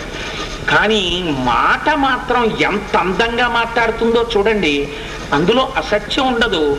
అలాగని ధర్మబద్ధంగా ఉండడము మానదు, అలాగని పరమ ప్రయోజనాన్ని సాధించుకోవడము విడిచిపెట్టదు. ఒక మాట ఎంత గొప్ప స్థితికి తీసుకెళ్ళగలదో, ఒక మాట మాట్లాడటం సక్రమంగా వస్తే జీవితాలు ఎలా ఉంటాయో మనకి నేర్పుతుంది రామాయణం. అందుకని జీవితంలో తారలా మాట్లాడటం నేర్చుకుంటే బహుశా అసలు ఎవరితోనూ శత్రుత్వం ఉండదు, అందరూ సంతోషపడతారు. ఆయన దగ్గరికి వెళ్ళి కాసేపు మాట్లాడితే మనస్సు ప్రశాంతంగా ఉంటుందండి అంటే, అంతేకాని ఎక్కడైనా వ్యగ్రత కనపడిందా? తారలో కనపడదు. మాట యొక్క అందం ఏమిటో నిరూపిస్తుంది తార. మాట పిపీలికాది పర్యంతంలో ఏ ప్రాణికి లేదు, ఒక్క మనుష్యుడికి. ఈ మాట మాట్లాడడం, మాటతో భగవంతుణ్ణి అర్చించడం, మాటతో అంతఃశత్రువుల్ని పడగొట్టడం. ఎందుకు వింటారు పెద్దల దగ్గర ఉపన్యాసాలు? ఎందుకు వింటారు గురువుల దగ్గరికి వెళ్ళి వాళ్ళ మంచి మాటలు? అంటే గురువుల దగ్గరికి వెళ్ళి కూర్చునేది ఎందుకు అంటే, లోపల ఉన్న అంతఃశత్రువుల్ని మనం గెలవలేం కనుక వాళ్ళ మాటల చేత వాళ్ళు మన అంతఃశత్రువుల్ని గెలిచేటటువంటి స్థితిని, ఆ బలాన్ని వాళ్ళు మన మనస్సుకి అందిస్తారు. అలా అందించగలరు కాబట్టి వాళ్ళ మాటలు వినడానికి మనం వెడతాం. ఇది ఈ అంతఃశత్రువుల్ని కూడా గెలిపించగలిగినటువంటి స్థితికి తీసుకెడుతుంది మాట. మాట యొక్క గొప్పతనం మనుష్య జాతికే పనికొస్తుంది. ఆనాడు పనికొచ్చిందంటే వానర జాతి యొక్క ఉత్కృష్ట చేత పనికొచ్చింది. అందుచేత మాట గొప్పతనం ఏమిటో తార నిరూపిస్తుంది మనకి. ఇటువంటి పరిస్థితుల్లో చూశాట. కానీ సుగ్రీవుని గొప్పతనం ఏమిటో తెలుసా అండి? లక్ష్మణమూర్తి వచ్చి ఇలా ఎదురుగుండా నిలబడ్డారు. నిలబడగారే ఉన్నవాడు ఉన్నట్టు సంరక్తనయన శ్రీమాన్ విచిచాల కృతాంజలి బభూవాస్థితస్తత్ర కల్పవృక్షో మహానివా. మహర్షి ఒక ఉపమానం వేశారంటే దానికి తిరిగి ఉండదు. ఒక్కసారి ఆ కల్పం మీద కూర్చున్నవాడు రుమ దూకేసేటట్టు ఆ ఉన్నటువంటి ఆసనం నుంచి ఒక్క దూకేట. దూకి గభాలను వెళ్ళి లక్ష్మణమూర్తి దగ్గరికి ఇలా 2 చేతులతోటి అంజలి ఘటించి వంగి శిరస్సు ఉంచి ఇలా నమస్కారం చేసేట. అన్నిటికన్నా మనకున్నటువంటి గొప్పతనం ఏమిటో తెలుసా అండి? ఎన్ని దోషాలు చేయనివ్వండి, వాడు వచ్చి ఒక్కసారి ఇలా అన్నాడు అనుకోండి, వాడి జోలికి వెళ్ళరు. ఆర్తస్య రక్షణే పుణ్యం అని దేవి భాగవతంలో చెప్తారు. అన్నిటికన్నా గొప్పది ఏది అంటే ఆర్తితో వచ్చి శరణాగతి చేసినటువంటి వాడిని రక్షించడమే పుణ్యం. అందుకని ఆర్తితో వచ్చి శరణాగతి చేస్తున్నాడు, వచ్చి అంజలి ఘటించి నిలబడిపోయాడు. ఇంకా నోరు విప్పి మాట్లాడక్కర్లేదు. ఎలా ఉన్నట్టు అలా నిలబడితే కల్పవృక్షంలా ఉన్నట్టే. కల్పవృక్షంలా ఉండడం ఏమిటి? మెడ నిండా మాలలు ఉన్నాయి, హారాలు వేసుకున్నాడు, మంచి వస్త్రాన్ని ధరించాడు, రకరకాలైనటువంటి మధువు సేవించాడు, ఒంట్లోంచి నోట్లోంచి సువాసనలు వెదజల్లుతున్నాడు. అందుకని కల్పవృక్షంలా ఉన్నట్ట బాహ్యం. ఆంతరం ఏమిటి? సుగ్రీవుడు కల్పవృక్షమే. కల్పవృక్షం నీడలో నించున్న వాడికి కోరిక తీరకపోవడం ఉండదు. ఇవాళ సుగ్రీవుడు రామచంద్రమూర్తి కార్యం మీద వచ్చి నిలబడుతున్నాడు కనుక రామకార్యం కూడా నెరవేరి తీరుతుంది. ఆ వానరులందరినీ అన్ని దిక్కులకి పంపిస్తాడు. సీతమ్మ తల్లి యొక్క జాడ కనిపెట్టడంలో విశేషమైనటువంటి ధృతితో ప్రవర్తిస్తాడు. ఇది చెప్పడానికి కల్పవృక్షో మహానివా, కల్పవృక్షంతో సమానంగా వచ్చి నిలబడ్డట. లక్ష్మణుడికి మాత్రం సుగ్రీవుణ్ణి చూడగానే మళ్ళీ ఒక్కసారి కోపం వచ్చింది. మళ్ళీ ఇలా కామమునకు వ్యసనమునకు లోనై ఉన్నాడరా వీడు అని మనసులో కోపం వచ్చి ఆయన అన్నారు, సత్వాభిజన సంపన్న సానుక్రోశో జితేంద్రియ కృతజ్ఞ సత్యవాదీ చ రాజా లోకే మహీయతే. ఏమయ్యా సుగ్రీవా, ఏమిటయ్యా ఈ పరిస్థితి నిన్ను చూస్తుంటే జాలేస్తోంది. ఉత్తమమైనటువంటి అభిజనంతో కూడుకున్నటువంటి వాడై ఉండాలయ్యా రాజంటే. సానుక్రోశో జాలి కలిగినటువంటి వాడై ఉండాలి. జితేంద్రియ ఇంద్రియములను గెలిచినటువంటి వాడై ఉండాలి. కృతజ్ఞ చేసిన ఉపకారాన్ని మర్చిపోను వాడై ఉండాలి.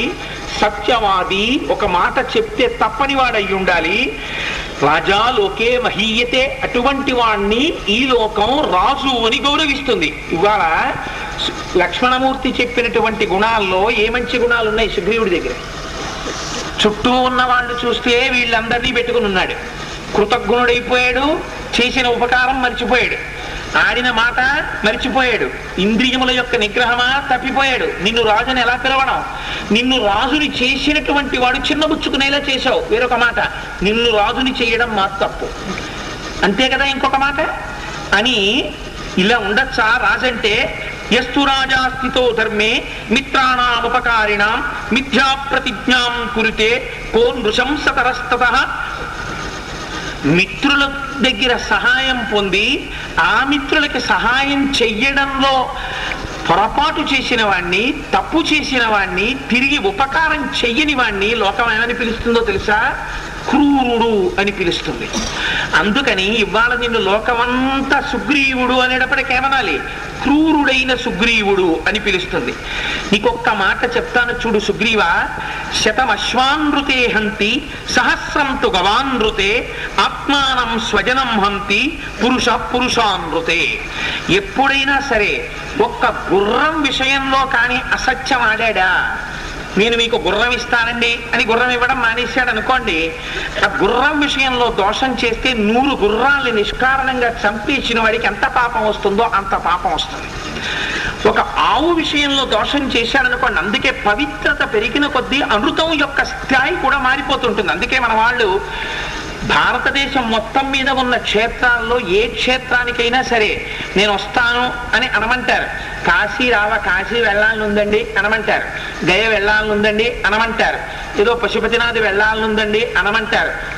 కాశీ వెడతాను అనొచ్చు, తిరుపతి వెడతాను అనొచ్చు, రామేశ్వరం వెడతాను అనకూడదు. రామేశ్వరం వెడతాను అని నోటితో అని వెళ్ళలేదా, దాని దోషం చాలా గట్టిగా వేసేస్తారు. రామేశ్వరం విషయంలో ఎప్పుడైనా అంటే ఏమనాలంటే ఈశ్వరుడు నన్ను అనుగ్రహించి రామేశ్వరం తీసుకెళ్లాలని కోరుకుంటున్నానని ఆయన మీద పెట్టాలి తప్ప రామేశ్వరం పెడతాను అని నువ్వు అనకూడదు. ఒక్కొక్క క్షేత్రము యొక్క ప్రాధాన్యత చేత దాని తీవ్రత మారుతుంటుంది, నీ సంకల్పం కూడా దోషము అలాగే ఉంటుంది. అందుకని ఒక గుర్రం విషయంలో తప్పుగా మాట్లాడితే, అమృతం చేస్తే, దానం ఇస్తానని ఇవ్వకపోతే వాడు 100 గుర్రములను చంపిన పాపం వస్తుంది. అది ఒక గోవు విషయంలో చేస్తే 1000 గోవుల్ని చంపినటువంటి పాపం వస్తుంది. అలాంటిది సంధ్యావందనం చేస్తూ తను ఒక మాట చెప్పి ఉపకారం చేస్తాను అని, ఆ ఉపకారం చేస్తానన్న మాటకి కట్టుబడక మాట తప్పినవాడు తన బంధువులందరినీ చంపేసి వాళ్ళని తినేసి తనని తాను చంపుకుని తాను చచ్చిపోయిన వాడితో సమానం అవుతాడా సుగ్రీవా? ఇంకింతకన్నా ఏం కావాలి? చంపేస్తే ఇంతకన్నా తక్కువ నా దృష్టిలో. ఈ మాట అనేకన్నా నిజంగా ఏమైపోవాలి సుగ్రీవుడు ఈ మాట విని? ఇవాళ నువ్వు కట్టుకున్న పాపం ఎటువంటిదో చూసావా? పైగా రాముడి విషయంలో చేశావు. ఆ గుహలో మహానుభావుడు ఏడుస్తున్నాడు, నువ్వు ఇక్కడ ఇలా మగువులతో మద్యంతో కాలం గడుపుతున్నావు. పూర్వం కృతార్థో మిత్రాణం నత ప్రతికరోతి యః కృతజ్ఞ సర్వభూతానాం సవద్య ప్లవగేశ్వర. ఒకరి దగ్గరికి వెళ్ళి, అయ్యా మీరు నాకు ఉపకారం చెయ్యండి, నేను మీకు ప్రత్యుపకారం చేస్తానని మాట పుచ్చుకొని ఇంకా ఒక మాట వదిలేశాడు లక్ష్మణుడు. అసలు అగ్నిసాక్షిగా అంగీకరించి ఉపకారం పొందేసి దాని ఫలితాన్ని తాను అనుభవించేసి తానిచ్చిన మాట మరిచిపోయిన వాడిని లోకమంతా కలిసి చంపేస్తుంది. ఎందుచేతంటే వాడు కృతజ్ఞుడు గనక. బ్రహ్మగ్నేచ సురాపేచ చోరే భగ్నవ్రతే తథా నిష్కృతిర్విహితా సిద్ధి కృతజ్ఞో నాస్తి నిష్కృతి. బ్రహ్మగ్నేచ బ్రహ్మహత్య చేసిన వాడికి ప్రాయశ్చిత్తం ఉండొచ్చు.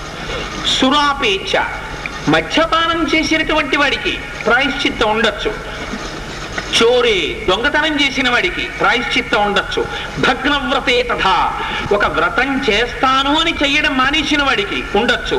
నిష్కృతిర్విహితా సిద్ధి వీటన్నింటికీ నిష్కృతి ఉంటుంది, కానీ కృతజ్ఞో నాస్తి నిష్కృతి. ఒకరి దగ్గర ఉపకారం పుచ్చుకుని తిరిగి ఉపకారం చెయ్యవలసి వస్తే మొహం సాటేసిన వాడికి మాత్రమే ప్రాయశ్చిత్తం లేదు, వాడు కృతజ్ఞుడు, వాడికి ఇంకా ప్రాయశ్చిత్తం లేదు. అటువంటి మహాపాపం చేసిన వాడితో సమానం. అంటే ఇవాళ సుగ్రీవ నువ్వు అటువంటి స్థితిలో పడిపోయి ఉన్నావు. అనార్యస్తం కృతజ్ఞశ్చ మిథ్యవాధీచ వానర పూర్వం కృతార్థో రామస్య నత ప్రతికరోషియత్. రామునికి ఉపకారం చేస్తాను అని ఒప్పుకున్నావు, కానీ ప్రత్యుపకారం చెయ్యలేదు. నేను పైన చెప్పిన ఏ ఏ పాపములు ఉన్నాయో వాటన్నింటినీ నువ్వు పొందినటువంటి వాడివి అవుతున్నావు. సత్వం గ్రామ్యేషు భోగేషు సక్తో మిథ్యా ప్రతిశ్రమ నత్వాం రామో విజానీతే సర్పం మండూకరావిణం.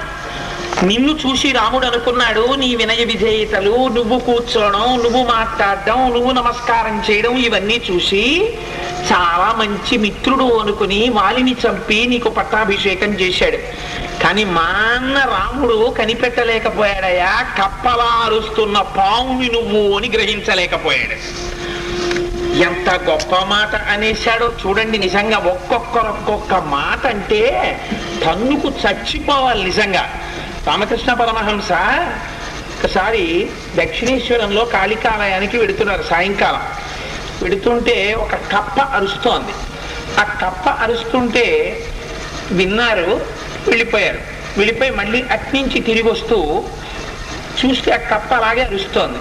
ఆ కప్ప వంక చూసేసారి బాధపడి వెళ్ళిపోతున్నారు. వెళ్ళిపోతుంటే అక్కడ ఉన్నవారు, ఏమండి మీరు ఎందుకు ఆ కప్పను చూసి అంత బాధపడుతున్నారు అన్నారు. ఎటువంటి మహాపురుషుడికి అటువంటి ఆలోచనే వస్తుంది. ఆయన అన్నారు, పావుని చూస్తే బాధేస్తోందయా, కప్పని చూసి కాదు అన్నారు. అదేమిటండి పావుని చూసి బాధ ఎందుకు అన్నారు. ఆ పాము త్రాచుపాము, ఆ పాము నాగుపాము, ఆ పాము కొండ చిలవ అయితే ఈ కప్పని మింగేసి ఉండేది. వచ్చిన బాధ ఆ పాము నీటి పాము పట్టుకున్నది పెద్ద కప్పని, ఇప్పుడు అది మింగదు వదలదు. దానివల్ల దోషం ఎవరిది? పావుది. కప్పని సంపదు, కప్పని వదలదు. బాధ ఎవరికి? కప్పకి. తెలిసి తెలియని గురువు చేతిలో పడిపోతే శిష్యులు ఇలాగే బాధపడతారయా. ఒక గురువు స్థాయిలో ఎంత అందమైన మాట మాట్లాడేశారో చూడండి రామకృష్ణ పరమహంస. ఒక్కొక్క మహానుభావుడి నోటి వెంట ఒక్కొక్క మాట వస్తే ఎంత గంభీరంగా ఉంటాయో చూడండి. ఇంకా ఇంతకన్నా ఎన్ని తిట్లు తిట్టాలి, ఏమనాలి? నిన్ను చూసి రాముడు కప్ప అరుపులు అరుస్తున్న పామువి అని తెలుసుకోలేకపోయాడయా. కప్ప అరుస్తోంది అనుకోండి, మనం పెద్ద బెంగెట్టుకోం. ఎందుకంటే కప్ప కరిచింది అనుకోండి, దానివల్ల ఏమిటి ఉపద్రవం?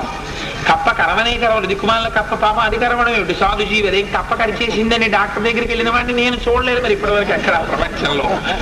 అంటే కప్పని పొరపాటున మనం తొక్కేసినా కప్ప మన ఏం చేయలేదు, బెగబెగమంటూ పోతుంది. కానీ అందుకని ఏమీ చెయ్యకుండా ఎప్పుడూ చేస్తుంది ప్రమాదం అనేటటువంటి బుద్ధి కూడా మనకి కలగకుండా హాయిగా మనం వెళ్ళిపోయేది ఎప్పుడు అంటే, కప్పలు ఎన్ని బెకబెకలాడుతున్నా వెళ్ళిపోతుంటాం. కానీ ఒక్క పాము బుస్సు వినపడింది అనుకోండి, చాలా భయపడిపోతాం. రెండు అంత వ్యతిరిక్తమైనటువంటి స్థితి కలిగిన ప్రాణులు. కానీ నువ్వు బెకబెకమన్న పామువి తెలియక పాపం కప్పం అనుకుని ఊళ్ళో పెట్టుకున్నాడయ్యా మా అన్నయ్య, కరిచేసావయ్యా మా అన్నయ్యని. ఇంత మాట అన్నాక నిజంగా సుగ్రీవుడికి ఎంత బాధ ఉండాలి. అయినా సరే నోరు విప్పలేదు. విప్పడానికి నోరు విప్పేంత స్థితి ఎక్కడుంది పాపం? కానీ తాగిన మైకం అంతా దిగిపోయిందిట. నోరు విప్పి మాట్లాడడానికి మాత్రం ఇవాళ తను చేసిన దోషం. కానీ నా దృష్టిలో అయితే నేను అనుకుంటాను, సుగ్రీవుళ్ళ అలా ఉండడం చాలా కష్టం. ఇవాళున్న పరిస్థితుల్లో మీరు చూడండి, మనం స్కూటర్ మీద వెళ్ళిపోతుంటాం, ఆయనే చూసుకోకుండా వచ్చి సైకిల్ వాడు మనకి గుద్దేస్తాడు. గుద్దేసి మనం ఇలా చూస్తాం, వాడు పిల్లాడు, ఇంకా స్కూల్కి వెళ్ళే పిల్లాడు, అయ్యా నా తప్పేనండి అండు. నీది తప్పు కరెక్ట్, నీ పొరపాటు వల్ల అవతల వాడు ఇబ్బంది పడ్డాడు అనుకో, అయ్యా మీ తప్పు లేదండి, తప్పు నాది అని నువ్వు ఎందుకు అనలేవు? నీకు ఎందుకు ఉండదా సంస్కారం? నీ తప్పు అయితే నీ తప్పు అంగీకరించి తల ఉంచుకుని వెళ్ళిపోవడమే. ఎందుకంటే నువ్వు తప్పు చేసావు యథార్థంగా. కానీ ఇవాళ మీరు చూడండి, రోడ్డు మీద ఒకరినొకరు, ఒక సైకిల్ వాడు నిష్కారణంగా వచ్చి ఇంకోడిని గుద్దినా మొదట నోటెంటొచ్చే మాట, మీరు చూసుకోక్కర్లేదా అంటాడు. తిరగబడిపోయేటటువంటి స్థితే. కానీ అయ్యా నాకు పొరపాటు అయిపోయింది, క్షమించండి సార్, ఏమనుకోకండి అని ఒక్క మాట అంటే యువతల వారు నిజమే పొరపాటు అయిపోయింది ఫోన్లే అంటారు. ఒకవేళ అయినా వినకుండా మనం అరుస్తున్నాడు అనుకోండి, బాబు నీ తప్పేం లేదయ్యా, నాదే పొరపాటు అని నువ్వు తల ఉంచుకుని వెళ్ళిపో, నీ దోషం కాబట్టి. కానీ ఇవాళ అలా తల ఉంచుకుని వెళ్ళిపోయేటటువంటి సంస్కారం పోయింది మనలో. ఈ సంస్కారం ఆనాడు సుగ్రీవుడు చూపించాడు. తన ఎంత దోషం ఉంది హనుమ చెప్పారు. రాముని పనుపున లక్ష్మణుడు వచ్చాడు అంటే రామకోపాన్ని కడుపులో పెట్టుకుని వచ్చాడు, కానీ చంపడు. ఎందుకంటే రాముడికి మిత్రత్వం తెలిసాయా, చంపడం చేత కాదు అన్నాడు ఆయన.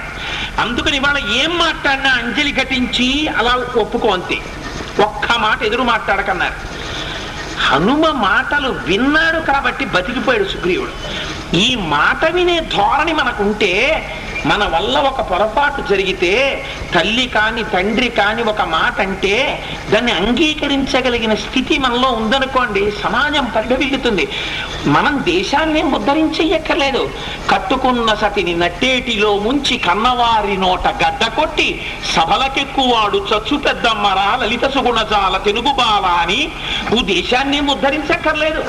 నీ భార్యని నువ్వు జాగ్రత్తగా చూసుకుని, నీ తల్లిదండ్రులకి నమస్కారం చేసి నువ్వు జాగ్రత్తగా పెట్టుకుని, నీ విద్యుక్త కర్తవ్యాన్ని నువ్వు జాగ్రత్తగా చేసుకుంటే చాలు.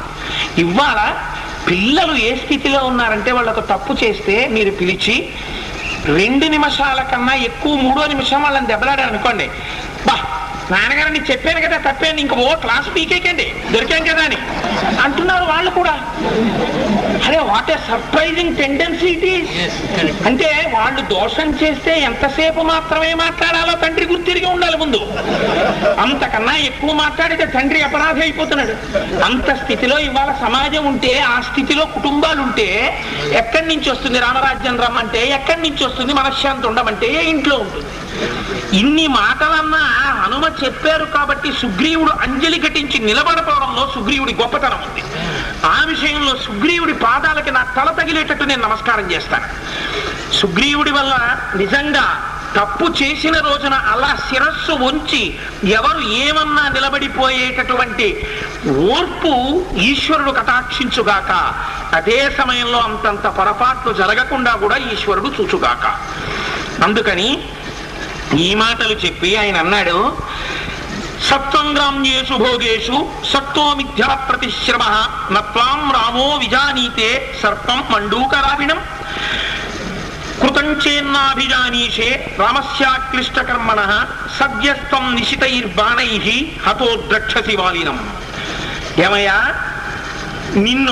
నువ్వు చేసిన దోషానికి మా అన్నయ్యని ఏడిపించిన ఏడుపుకి ఇప్పుడే చంపేస్తాను, ఇక్కడే నువ్వు పోతావు వాలి వెనకాలన్నాడు అని అన్నయ్య చెప్పిన మాట గుర్తొచ్చింది. ఒరే, సామంతో మాట్లాడరా, తప్పురా, వ్యగ్రతతో మాట్లాడకని. నచ సంకుచిత పంధాయన వాలీహతో గత సమయే తిష్ట సుగ్రీవ మా వాలి పదవన్వగా. వాలి వెళ్ళిన మార్గం ఇంకా మూసుకుపోలేదు, నీ మాట మీద నీవు నిలబడు, లేకపోతే వాలి వెళ్ళిన మార్గంలో నువ్వు వెళ్ళిపోవలసి ఉంటుంది అంటే.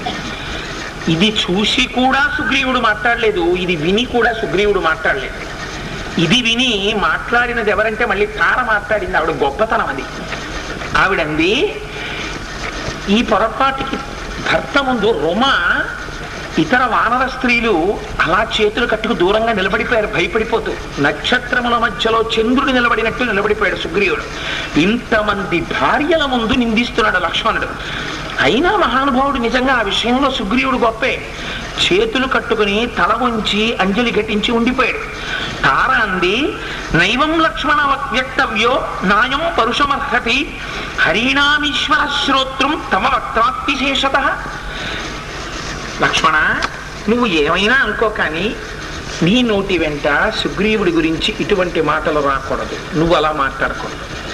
అందున నువ్వు తపస్సున్నవాడివి, ధర్మాధర్మములు తెలిసున్నవాడివి, అంతంత మాటలే సుగ్రీవుణ్ణి తెలిసున్నవాడివి కనుక నీ నోటి వెంట అసలు రాకూడదు. నైవాకృతజ్ఞ సుగ్రీవో నశఠో నాపిదారుణ నైవానృత కథో వీర నజిహ్మస్య కపీశ్వర. ఈయన కుటిలుడు కాడు, అసత్యవాది కాడు, ఇంద్రియ నిగ్రహం లేనివాడు కాడు, శఠుడు కాడు. శఠుడు అంటే రహస్యంగా అపకారం చేసేటటువంటి వాడు అసలే కాడు. అందుకని అటువంటి వాణ్ణి పట్టుకుని చాలా దారుణంగా మాట్లాడేసి చంపేస్తాను, ఇప్పుడే వాళ్ళ దగ్గరికి పంపించేస్తాను అని అంటున్నావు. ఉపకారం కృతో వీరో నాప్యయం విస్మృత కపి రామేణ వీర సుగ్రీవో యదన్యై దుష్కరం వ్రణి. చాలా భయంకరమైనటువంటి యుద్ధంలో ఎవరు వాలివేపు కన్నెత్తి కూడా చూడనటువంటి రోజులలో వాలిని నిగ్రహించి సుగ్రీవుడికి రాముడు రాజ్యం ఇచ్చినటువంటి విషయాన్ని సుగ్రీవుడు ఎన్నడూ మర్చిపోలేదు. చేసిన ఉపకారం మరిచిపోతే కృతజ్ఞుడు, మర్చిపోతే కదా, ఆయన మర్చిపోలేదు. ఆయన దోషం వల్ల ఏమిటంటే కొంతకాలం నుంచి కామమునకు లొంగిపోయి ఉండిపోయాడు. రామప్రసాదాకీర్తించ కపిరాజ్యంచ శాశ్వతం ప్రాప్తవానిహ సుగ్రీవో రుమాం మాం చ పరంతప. రాముడు చేసినటువంటి ఉపకారం చేత మాత్రమే ఎన్నడూ ఊహించినటువంటి రీతిలో ఐశ్వర్యముతో కూడినటువంటి రాజ్యము సింహాసనము సుగ్రీవుడికి దక్కాయి. నేను దక్కాను, నాతో పాటు రుమ దక్కింది. ఇంత ఆనందాన్ని సుగ్రీవుడు అనుభవించగలుగుతున్నాడు. సుదుఃఖం చేత పూర్వం ప్రాప్యేదం సుఖముత్తమం ప్రాప్త కాలం నజానీతే విశ్వామిత్రో యథాముని. చాలా కాలం నుంచి సుఖాల్ని అనుభవించకుండా కొండల మీద అరణ్యాల్లోనూ చెట్ల కింద గుహల్లోనూ పడి తిరుగుతున్నాడు కాబట్టి ఇన్నాళ్ళకి అవకాశం వచ్చేటప్పటికి కామమునందు వ్యగ్రత పొంది సమయాన్ని మరిచిపోయాడు. ఏమయ్యా, నా భర్తే అలా మరిచిపోయిన వాడు విశ్వామిత్ర మహర్షి అంతటి వాడు మరిచిపోయాడయ్యా లక్ష్మణ. ఇప్పుడు పేరు చెప్పేసింది. విశ్వామిత్రుడు మరిచిపోయాడయ్యా ఒకనాడు. ఘృతాచ్యాం కిల సంసక్తో దశవర్షాని లక్ష్మణ అహోమంజత ధర్మాత్మ విశ్వామిత్రో మహాముని. ఘృతాచితో విశ్వామిత్ర మహర్షి చాలా కాలం గడిపినట్టు మనకు బాలకాండలో చెప్పలేదు. బహుశా మేనకని దృష్టిలో పెట్టుకుని ఘృతాచి అని ఉంటుంది. మేనకతో 10 సంవత్సరముల కాలం గడిపేసిన తర్వాత విశ్వామిత్రుడికి జ్ఞాపకానికి వచ్చింది, అయ్యయ్యో నేను కామానికి లొంగిపోయి 10 సంవత్సరములు ఈ మేనకతో జీవితం గడిపాను, నా తపస్సు భగ్నమైపోయిందని. ఆ రోజున మేనక వంక చూస్తే అడిగిపోయి మేనక విశ్వామిత్రుడి కాళ్ళ మీద పడుతుంటే మళ్ళీ ప్రసన్నుడై నీ యందు దోషం లేదులే, నువ్వు వెళ్ళిపో అని మేనకను వదిలేసి మళ్ళీ వెళ్ళి తపస్సు చేశాడని మనం బాలకాండలో చెప్పుకోలేదా? అందుకని విశ్వామిత్రుడంతటి వాడు స్త్రీ సుఖమునందు 10 సంవత్సరముల కాలమును ఒక్క రోజులో మరిచిపోయాడంతటి తపస్వి. సుగ్రీవుడు ఏపాటి వాడయా? వానరుడు. ఒక వానరుడు తన భార్య యందు సుఖం కోసమని మరిచిపోయి ఒక 10-15 రోజులు కాల వ్యతిక్రమణం జరిగితే చంపేస్తావా సుగ్రీవుణ్ణి పట్టుకొని? అలా అయితే అది రెండో వాక్యం పూర్తి చేసింది అనుకోండి, లక్ష్మణుడు ఏమైపోవాలి అని నహి ప్రాప్తం సహి ప్రాప్తం నజానీతే కాలం కాలవిదాంబర అనకూడదు. అంతంత మాట రావడం నువ్వు ఉపమునకు లొంగిపోవడంతో అవుతుంది. రుమాం మాం కపిరాజ్యంచ ధనధాన్య వసూనిచ రామ ప్రియార్థం సుగ్రీవ త్యజేదితి మతిర్మమ. లక్ష్మణ, నీకొక్క మాట చెప్తున్నాను. ఏ రుమయందు, ఏ నాయందు, ఏ రాజ్యమునందు ఇవాళ ఆనందంతో 10-15 రోజుల సమయాన్ని సుగ్రీవుడు మరిచిపోయాడు, అదే సుగ్రీవుడు కృతజ్ఞుడు కాదనిపించుకోవడానికి రామకార్యం కోసం అవసరమైతే నన్ను, రుమని, రాజ్యాన్ని వదిలేస్తాడు. చాలా నీకు దానికి సిద్ధంగా ఉన్నాడు. రామకార్యమునందు ఎప్పుడూ ఏమరపాటు లేదు. జరిగిన పొరపాటు కొద్ది ఆలస్యమైందన్నది అర్థం. సమానేష్యతి సుగ్రీవ సీతాయా సహ రాఘవం శశాంకమివ రోహిణ్యా నిహత్వా రావణం రణే. రావణుడు యుద్ధములో నిహతుడవుతాడు. చంద్రుడితో రోహిణి కలిసినట్టు కొద్ది కాలంలో సుగ్రీవుడు మళ్ళీ సీతారాములు కలిసి ఉండగా చూసేటటువంటి స్థితిని పొందుతాడు. అలా సాయపడతాడు. ఈ మాటల చేత లక్ష్మణుడు మళ్ళీ ప్రసన్నుడైపోతున్నాడు. తన దోషం ఏమిటో తెలుసుకున్నాడు. 100,000,000 సహస్రాణి లంకాయాం కిల రాక్షసాః ఆయుతాని చ షట్త్రింశ సహస్రాని శతాని చ. నాయనా, లంకలో రాక్షసులు ఎంతమంది ఉన్నారో నీకు తెలుసా? లంకలో ఉన్న రాక్షసుల యొక్క బలం 100,000 కోట్ల రాక్షసులు, 36 ఆయుధముల వేల వందల సంఖ్యలో రాక్షసులు ఉన్నారు. అంతమంది రాక్షసుల్ని నిగ్రహించడానికి తేన సఖ్యారణేహంతు అసహాయేన లక్ష్మణ రావణ కృత క్రూరకర్మాచ సుగ్రీవేణ విశేషత. అంతమంది రాక్షస బలం లంకలో ఉంటే ఒక్క సుగ్రీవుడు వెళ్ళి ఆ రాక్షసుల్ని మట్టు పెడతాడా? లేకపోతే రాముడు సుగ్రీవుడితో కలిసి వెళ్ళి సుగ్రీవుడిని ఒక్కడిని నమ్మి మట్టు పెడతాడా? అవతల ఉన్నటువంటి కొన్ని కోట్ల రాక్షసుల్ని మట్టు పెట్టడానికి మనకి కూడా కొన్ని కోట్ల వానర సైన్యం అవసరం ఉంది. అందుకే వానర సైన్యం కోసం కబురు పెట్టాడు. అయితే తారా, నీకెలా తెలిసి విషయాలు అని నువ్వు అడుగుతావేమో. ఏవం అఖ్యాతవాన్ వాలి సహ్యభిజ్ఞో హరీశ్వర ఆగమస్తు నమే వ్యక్త శ్రవాత్ తస్మాత్ బ్రవీమ్యహం. ఒకానొక నాడు వాలి బ్రతికున్న రోజులలో నాతో చెప్పాడు, రావణాసురుడి దగ్గర అటువంటి రక్షోబలం ఉన్నది అని. అప్పుడు నేను ఆ వాలి దగ్గర విన్నాను. నాకు కూడా యథార్థమునకు తెలియదు పూర్తిగా. అసలు నిజంగా రాక్షస బలం రావణాసురుడి దగ్గర ఎంతుందో ఊహకు కూడా అందదు. అటువంటి వాణ్ణి నిగ్రహించడానికి చాలా మంది వానరులు కావాలి. అందుకని కబురు చేశాడు. తవహి ముఖం నిరీక్షకోపాత్ శతజ నిభే నయనే నిరీక్షమాణాః హరివర నితానయంతి శాంతిం ప్రథమ భయస్య హి శంకితా స్మ సర్వాః. నువ్వు ఇంత కోపంతో నిలబడి బాణం తీస్తానంటే ఆనాడు రామచంద్రమూర్తి యొక్క కోదండము నుంచి వినిర్ముక్తమైనటువంటి బాణము చేత పరలోకగతుడైనటువంటి వాలి వెళ్ళిపోయినటువంటి దృశ్యము జ్ఞాపకానికొచ్చి హృదయం కలుక్కుమనగా ఈ అంతఃపురంలో ఉన్నటువంటి నేను కాని రొమ కాని ఇతర వానర స్త్రీలు కాని సుఖాన్ని పొందలేక భయంతో బిక్కుమంటూ అదే సన్నివేశం గుర్తొచ్చి రోధిస్తూ నీ వంక చూస్తున్నావు. ఒక మిత్రుడైన వాడు అంతఃపురంలోకి వచ్చి ఇలా బాధ పెట్టడం తగునా లక్ష్మణ? నువ్వు ఇలా ప్రవర్తించకూడదు, నీ కోపాన్ని విడిచిపెట్టు అంది. అనేటప్పటికీ లక్ష్మణుడు అన్నాడు, ఇత్యుక్తస్తారయా వాక్యం ప్రసృతం ధర్మ సంహితం మృదు స్వభావ సౌమిత్రి ప్రతిజగ్రాహ తత్వజః. అమ్మా, నువ్వు చెప్పిన మాటలు యథార్థమమ్మా, నేను అంగీకరిస్తున్నాను. నేను ఇంకా వ్యగ్రతతో ప్రవర్తించను, నేను కోపంతో మాట్లాడను, నేను ప్రసన్నుడనయ్యానమ్మా, నువ్వు చెప్పింది యథార్థమే అన్నాడు. ఎంత అందంగా మాట్లాడిందో చూడండి. విశ్వామిత్రుణ్ణి తీసుకొచ్చింది రంగం మీదకి.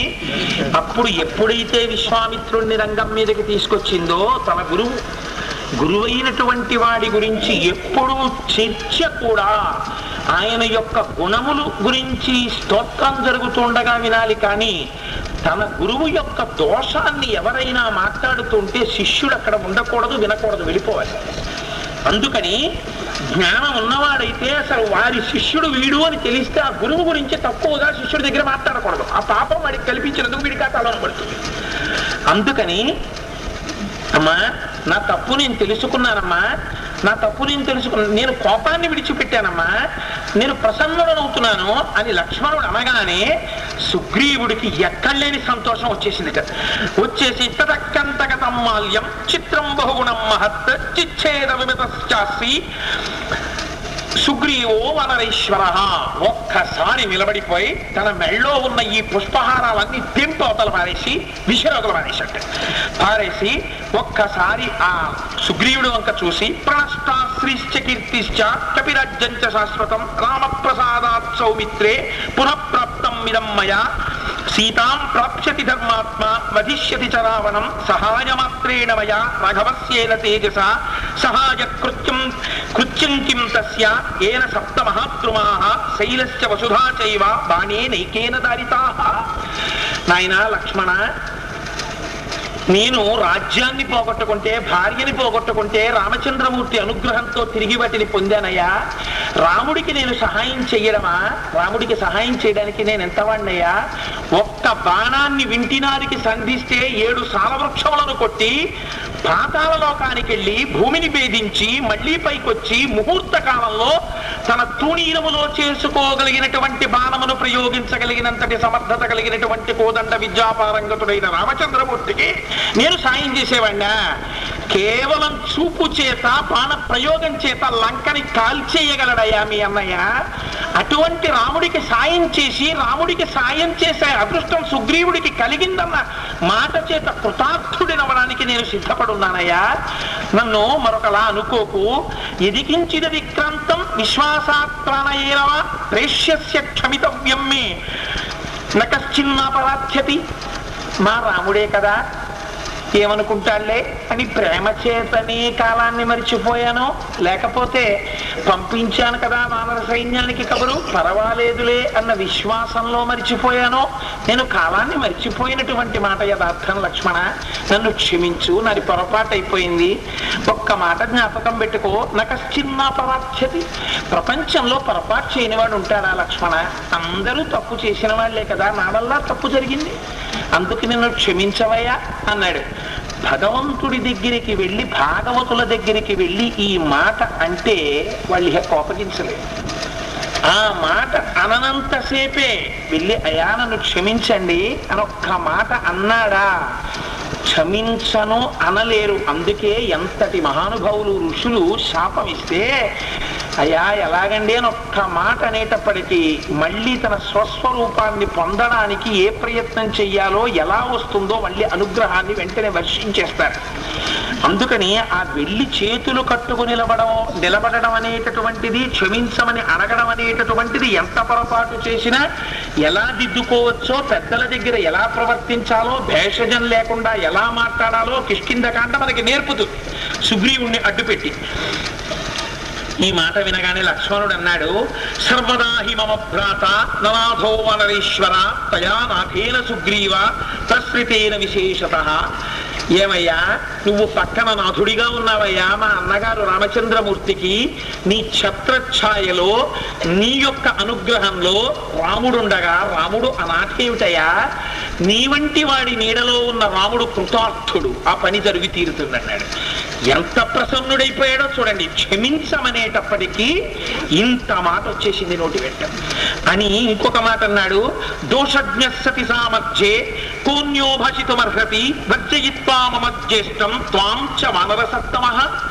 అపారమైన శక్తి ఉండి కూడా తిరగబడకుండా తప్పు జరిగితే అయ్యా నా వల్ల పొరపాటు జరిగిందండి, నన్ను మన్నించండి అని చేతులు కట్టుకుని ఇలా నిలబడి అడగగలిగినటువంటి ధార్మికమైన బుద్ధి మా అన్న రాముడి దగ్గరుంది, సుగ్రీవ నీ దగ్గరుంది. మీ ఇద్దరిద్దరేనయ్యా నీ గుణముల చేత ప్రకాశిస్తున్నావు. ఇప్పుడు నిన్ను చూసి నేను పొంగిపోతున్నానయ్యా. కింతు శీఘ్రమితో వీర నిష్కామత్వం మయా సహా స్వంతయస్వయస్వత్వం భార్యాహరణ కర్షితం యచ్చ శోకాభిభూతస్య శ్రుత్వా రామస్య భాషితం మయాత్వం పురుషాన్యుక్త స్తచ్చత్వం క్షంతుమర్హసి.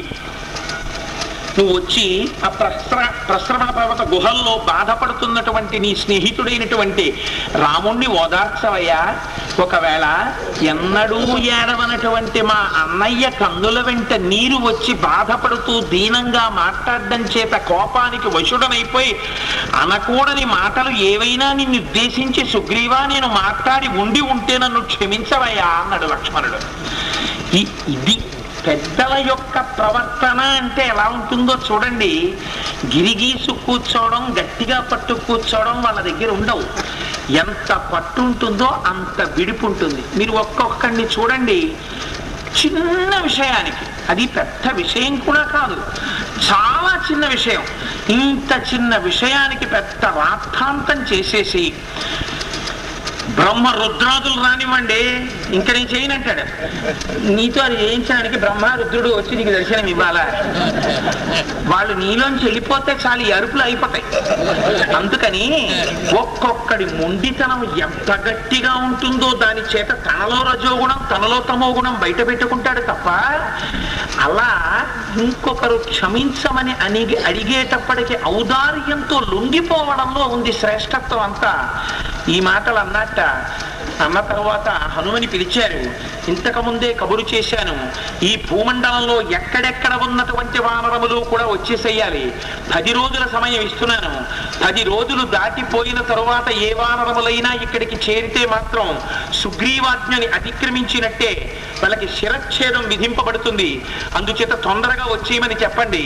మలయ పర్వతం మీద ఉన్న వాళ్ళు, హిమాలయ పర్వతాల మీద ఉన్న వాళ్ళు, మహేంద్ర పర్వతం మీద ఉన్న వాళ్ళు, సహ్య పర్వతం మీద ఉన్న వాళ్ళు, వింధ్య పర్వతం మీద ఉన్న వాళ్ళు, ఎక్కడెక్కడున్న వాళ్ళు అందరూ కూడా బయలుదేరి వచ్చేసేయాలి. కాటుక రంగులో ఉన్నవాళ్ళు, బంగారు రంగులో ఉన్నవాళ్ళు, 1000 ఏనుగుల బలం కలిగిన వాళ్ళు, 10 ఏనుగుల బలం కలిగిన వాళ్ళు, 100 ఏనుగుల బలం కలిగిన వాళ్ళు, కొండముచ్చులు, భల్లూకములు, ఎక్కడెక్కడ ఎన్ని కోట్ల కోతులు ఈ భూమండలం మీద ఉన్నాయో ఆ భూమండలము మీద ఉన్నటువంటి కోతులు, కొండముచ్చులు, భల్లూకములు అన్ని నాశాసనంలో బతుకుతున్నవి. 10 రోజులలో రాకపోతే శిరచ్ఛేదం విధిస్తానని చెప్పు.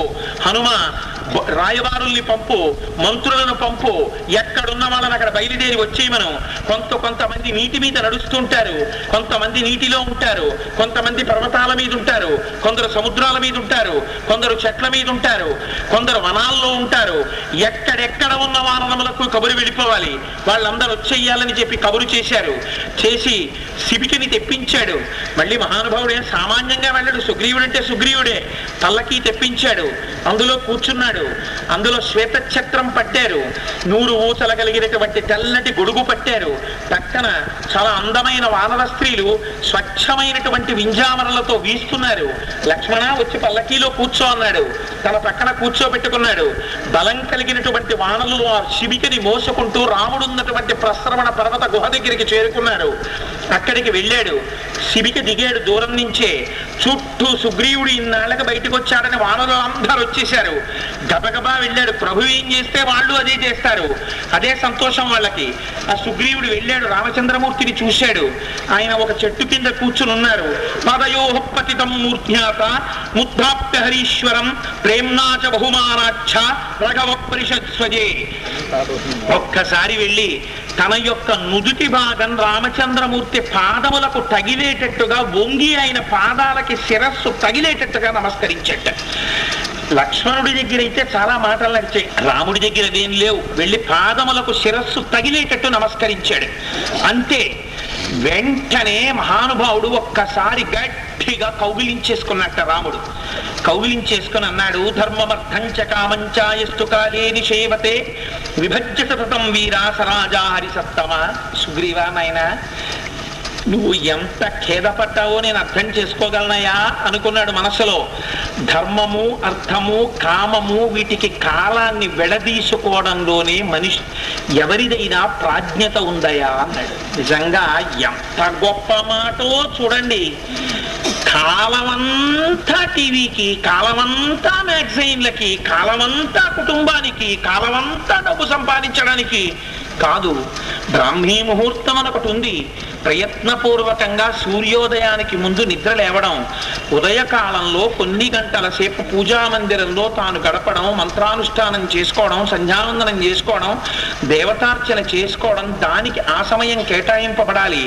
మధ్యాహ్న కాలము, అసుర సంధ్య కాలము, మళ్ళీ అసుర సంధ్య వేళ కూడా పరమ పవిత్రం, దేవతారాధనకు ఉపయోగపడాలి. ఎందుకంటే సంధ్యారంభ విజృంభితం శృతిశరస్థానంతరాధిష్ఠితం సప్రేమ భ్రమరాభిరామసకృత్సద్వాసనాశోభితం భోగీంద్రాభరణం సమస్త సుమన పూజ్యం గుణావిష్కృతం సేవే శ్రీగిరి మల్లికార్జున మహాలింగం శివాలింగితం అంటారు శంకర భగవత్పాదులు శివానంద లహరిలో. ఆ సంధ్యాకాలం పరమశివుడు నర్తన చేస్తూ ఉంటాడు. అది పరమ పవిత్రమైనటువంటి కాలం. అప్పుడు నిద్రపోవడం కూడా కుదరదు. అందుకని ఆ సమయంలో సంధ్యావందనం చెయ్యాలి, దేవతార్చన చెయ్యాలి. తన భార్యతో కామోపభోగమునందు గడపడానికి కూడా పెద్దలు నిర్ణయించారు. దానికి ఒక వేళ నిర్ణయించారు. చీకటి పడిన తర్వాత రాత్రి వేళ మాత్రమే భోగం అనుభవించడానికి కేటాయించారు తప్ప ధర్మము చెయ్యవలసిన సమయంలో అర్థాన్ని, అర్థం సంపాదించవలసిన సమయంలో ధర్మాన్ని, ధర్మార్థములు సంపాదించవలసిన సమయంలో కామాన్ని, కామం అనుభవించవలసిన సమయంలో ధర్మాన్ని అనుష్ఠానం చెయ్యకూడదు. ఎప్పుడు ఏది అనుష్ఠానం చెయ్యాలో అప్పుడు అది అనుష్ఠానం చెయ్యాలి.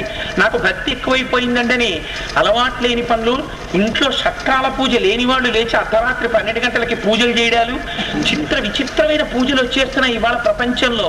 చూస్తే చాలా ఆశ్చర్యం వేస్తోంది. నేను ఒకరి ఇంటికి వెళ్ళాను. ఎందుకు ఈ మాట అంటున్నానంటే, ఎండిపోయిన పువ్వులన్నీ ఉన్నాయి పూజా మందిరంలో. అదేమమ్మా పువ్వులు తీయరా పూజా మందిరంలోంచి నిర్మాల్యము అన్నాను. అంటే అలా తీయకూడదు కదండి అన్నారు. అదేమిటమ్మా పూజా మందిరంలో నిర్మాల్యం తీయకపోవడం ఏమిటి తల్లి, మనం బట్ట విప్పట్లేదా? అంతే తప్ప ఈ పంచ మీదే మళ్ళీ రేపు పొద్దున్న ఇంకో పంచ కట్టేసుకుంటానా? కట్టుకోను కదా. పంచ మార్చినట్టే నిర్మాల్యం కూడా తీసేయాలి కదమ్మా. కళ్ళకద్దుకని నిర్మాల్యం తీయకపోవడం ఏమిటి అంటే, ఏమోనండి ఎవరో చెప్పారు నిర్మాల్యం తీయకూడదని, అందుకని చెప్పి మా ఇంట్లో నిర్మాల్యం తీయమండి. ఇంకా ఆశ్చర్యకరమైన విషయం, నేను ఒకళ్ళ ఇంట్లో ఉన్నది, మా ఇంట్లో మొగాళ్ళు పూజ చేస్తే అచ్చి రాదండి, అందుకని తువ్వాలు కట్టుకుని అగరత్తే తిప్పుతారు. తువ్వాలు కట్టుకుని అగరత్తే తిప్పితే అచ్చి వచ్చింది అని వచ్చే ఏమిటి వస్తుంది? తువ్వాలు తిప్పి అగరత్తా తిప్పుతో నువ్వు మనిషి జన్మెత్తి బ్రాహ్మణ కుటుంబంలో పుట్టి ఉపనయనం చేసుకుని యజ్ఞోపవీతం వేసుకుని నీ బతుకు అందుక తువ్వాలు కట్టుకుని అగరత్తా తిప్పుతావు భగవంతుడికి. నువ్వు కూర్చుని పూజ చేస్తే భగవంతుడికి కోపం వచ్చేసి నీ ఇంట్లో లేనిపోని ప్రమాదాలు తెస్తాడా? ఎవడు చెప్పిన మాటలు ఇవన్నీ? చిత్ర విచిత్రమైన పూజలు, చిత్ర విచిత్రమైన అభిప్రాయాలు, చిత్ర విచిత్రమైన లక్షణాలు. ఒక మంచి ఏదైనా చెప్తామని అనుకున్నారనుకోండి మీరు, మొట్టమొదట వచ్చే ప్రశ్న ఏంటంటే, రామాయణం విన్నాం, ఇందులో మన జీవితాన్ని బాగు చేసుకోవడానికి ఎంత పనికి వస్తుంది కాదు, చొప్పదంటూ ప్రశ్నలన్నీ పట్టుకొచ్చి దానివల్ల నీ జీవితం మారేది ఏమాత్రం ఉండదు. రాముడు ఎప్పుడు పుడితే నీకెందుకు? రాముడికి లక్ష్మణుడికి ఎన్ని వేల సంవత్సరాలు తేడా ఉంటే నీకెందుకు? సీతమ్మ పెద్దదా, రాముడు పెద్ద? వాళ్ళకి వీళ్ళకి మధ్యలో రోజులు ఎన్ని, యాగం ఎన్ని రోజులు చేశారు, ఆ రోజులకి పగళ్ళెన్ని, రాత్రి ఎన్ని, గంటలెన్ని, నిమిషాలెన్ని? నీ జీవితం బాగుపడిందా దీనికి? నీ రామాయణం విన్నది నీ జీవితం మార్చుకోవడానికి ఉపయోగించుకో. నీకు అక్కర్లేని విషయాల్లో నీ బుర్ర పెట్టకు, ఇంకోటి బుర్ర పాడు చేయకు. అదో పెద్ద ప్రాజ్ఞత అనుకుంటారు. అనుకుని లేనిపోని విషయాలన్నీ తీసుకొస్తూ ఉంటారు, అనవసరపు విషయాలు. దీపం పెట్టుకోండమ్మా అన్నాం అనుకోండి, 2 ఒత్తులు వేయాలా, 1 ఒత్తు వేయాలా? అమ్మ 2 ఒత్తులు వేసుకోండి అమ్మా. అమ్మ అంటే వాళ్ళే అన్నట్టు ఉంటుంది. 2 ఒత్తులు వేసుకోండి అయ్యా అన్నాం అనుకోండి, అగ్గి పుల్లతో వెలిగించాలా అండి, అగర పుల్లతో వెలిగించాలా? ఇంకా దానికి అంతం ఉండదు. అసలు దీపం వెలిగించు అని చెప్పిన వాడు, అమ్మ నా బుద్ధి గడ్డి తినేసింది, నన్ను క్షమించండి, ఎప్పుడు నా ఒంట్లో ఊపిరుండగా మిమ్మల్ని దీపం పెట్టమని అడిగితే మీ కాలి చెప్పెట్టి కొట్టండి అమ్మా నన్ను వెళ్ళిపోవాలి. ఇవాళ అంత హాస్యాస్పదమైన ప్రశ్నలు. ఈ ప్రశ్న మనం అడగడం వల్ల మన జీవితం ఏమి ఉద్ధరింపబడుతుంది? ఈ ప్రశ్నలో నిజాయితీ ఏమైనా ఉందా? Going for an introspection before going just posing a lenient question to some other fellow. ముందు లోపల ఆత్మ విచక్షణ జరగాలి. ఈ ప్రశ్న వేసే ముందు ఈ ప్రశ్న అవసరమా? ఈ ప్రశ్న వల్ల నా జీవితం ఏమైనా ఉద్ధరింపబడుతుందా? అది నిన్ను నువ్వు ప్రశ్న వేసుకోవడం మానేసి తేరగా దొరికాడని ఎవడైనా చెప్పేవాడు దొరికితే ప్రశ్నల పరంపర, వాడు వెర్రేడు దొరికాడు నీకు ప్రపంచంలో. అందుకని ఏమవుతోందంటే ప్రశ్నలకు భయపడిపోయి అసలు చెప్పేవాడు కూడా అమ్మో వాళ్ళు వచ్చారంటే పారిపోతున్నాడు. అందుకని ఇంత దారుణమైన స్థితి వచ్చేసింది ప్రపంచం. అందుకని చెప్పినటువంటి మాట వినడం అంటే ఏమిటో నేర్చుకోవాలి. అందుకని ఇంతకీ ఎందుకు చెప్పానంటే ఈ మాట, మహానుభావుడు రామచంద్రమూర్తి దగ్గరికి వచ్చి నమస్కారం చేస్తే ఆయన చెప్పాడు, ఏమయ్యా ధర్మము అర్థము కామము వీటికి కాలమును భాగించుకోవడం నేర్చుకో. అలా భాగించుకోవడం నీకు నేర్చుకోలేదు కాబట్టి, నీకు చేత కాలేదు కాబట్టి ఇంత ప్రమాదం వచ్చింది. కేవల కేవల కామాన్ని పట్టుకుని ఉండిపోయావు, ఎంత ప్రమాదానికి వెళ్ళిపోయావో చూసావా. లక్ష్మణుడిలా మాట్లాడాడు రాముడు మాట్లాడితే అందంగా ఉంటుంది. ఇద్దరికి తేడా చూడండి. ఎక్కువ శ్లోకాలు చూపించడం కుదరదు, అందుకని ఒక శ్లోకం చూపిస్తాను మీకు. హిత్వాధర్మం తదార్థంచ కామం యస్తు నిషేవతే స వృక్షాగ్రే యథా సుప్తః పతితః ప్రతిబుధ్యతే. కేవలము కామమునందు మాత్రమే జీవితాన్ని నిక్షిప్తం చేసుకున్నవాడు, దానికే ఉపయోగించుకుంటున్నవాడు చెట్టు చివరి కొమ్మ మీద నిద్రపోతున్న వాడితో సమానం రా సుగ్రీవా. వాడు ఎలా పడిపోతాడో అలా ఒక్క పురుషార్థాన్ని మాత్రమే పట్టుకున్నవాడు దెబ్బతింటాడు రా. అది కామమే కాదు, అర్థమే కావచ్చు. ఎందుకు పుట్టావంటే డబ్బు సంపాదించడానికే. Over time, part time, main ఉద్యోగం. ఎందుకు ఇవన్నీ? తినడానికి లేక కాదు, డబ్బు తక్కువై కాదు. ఎంత సంపాదనో సంపాదించి అల్లావుద్దీన్ ఖిల్జీ ఏమయ్యాడు? మణుగుల బంగారం దక్షిణ భారతదేశానికి వచ్చి ఓరుగలు సామ్రాజ్యాన్ని కొల్లగొట్టి పట్టుకుపోయి చిట్ట చివర చచ్చిపోయే సమయం వస్తే కోశాగారంలోకి వెళ్ళి బంగారు కణికల వంక చూసి నేను వెళ్ళిపోతున్నాను, ఈ బంగారం ఏమైపోతుందో అని నాలుక తరచుకు చచ్చిపోయాడు. పళ్ళ మధ్యలో పెట్టుకుని పట్టుకెళ్ళాడా రవ్వంతా బంగారం? పట్టుకెళ్ళలా. ఏమిటి పట్టుకెళ్తావు? అందుకే మహానుభావుడు నృసింహ శతకంలో ఒక మాట అంటాడు ఆయన, తల్లి గర్భము నుండి ధనము తాడెవ్వడు వెళ్ళిపోయడి నాడు వెంటరాదు, లక్షాధికారైన లవణమన్నమే కాని మెరుగు బంగారంబు మింగబోడు, విత్తమర్జన చేసి విర్రవీగుటె కాని కూడపెట్టిన సొమ్ము కుడువలేడు, పుందుగామరుగైన భూమి లోపల పెట్టి దాన ధర్మము లేక దాచి తుదకు దొంగల కిత్తురో దొరలకవును, తేనె చుంటీగలియవా తెరువులకు భూషణ వికాస శ్రీధర్మపుర నివాస దుష్ట సంహార నరసింహ దురిత దూర అంటాడు. కేవలము అర్థమునందు జీవితం నాశనం అయిపోయినా పనికొచ్చేది ఉండదు. మీకు నిన్నటి రోజున ఒక మాట చెప్పాను, బ్యాంక్ అకౌంట్ లో డబ్బు ఉన్నంతసేపే చెక్ యాక్సెప్ట్ అవుతుంది. బ్యాంక్ లో అయిపోయిన తర్వాత చెక్ యాక్సెప్ట్ చేయరు. మీరు చేసుకున్న పుణ్యం ఉన్నంతసేపే మీకు ఆ పుణ్యము ఆదాయంగా, యశస్సుగా, బిడ్డలుగా, ఆరోగ్యంగా వస్తూ ఉంటుంది. ఆ పుణ్యం అయిపోయింది అనుకోండి, ఇంకా ఆ తర్వాత మీరు వేరొకరిని సుఖపెట్టడానికి అవకాశం ఉండదు. ఆనాడు భ్రష్టుడై వచ్చే జన్మలో, పూర్వజన్మలలో పుణ్యాన్ని ఈ జన్మలో అనుభవించేశావు. ఈ జన్మలో నువ్వు చేసుకున్న పుణ్యం లేదు.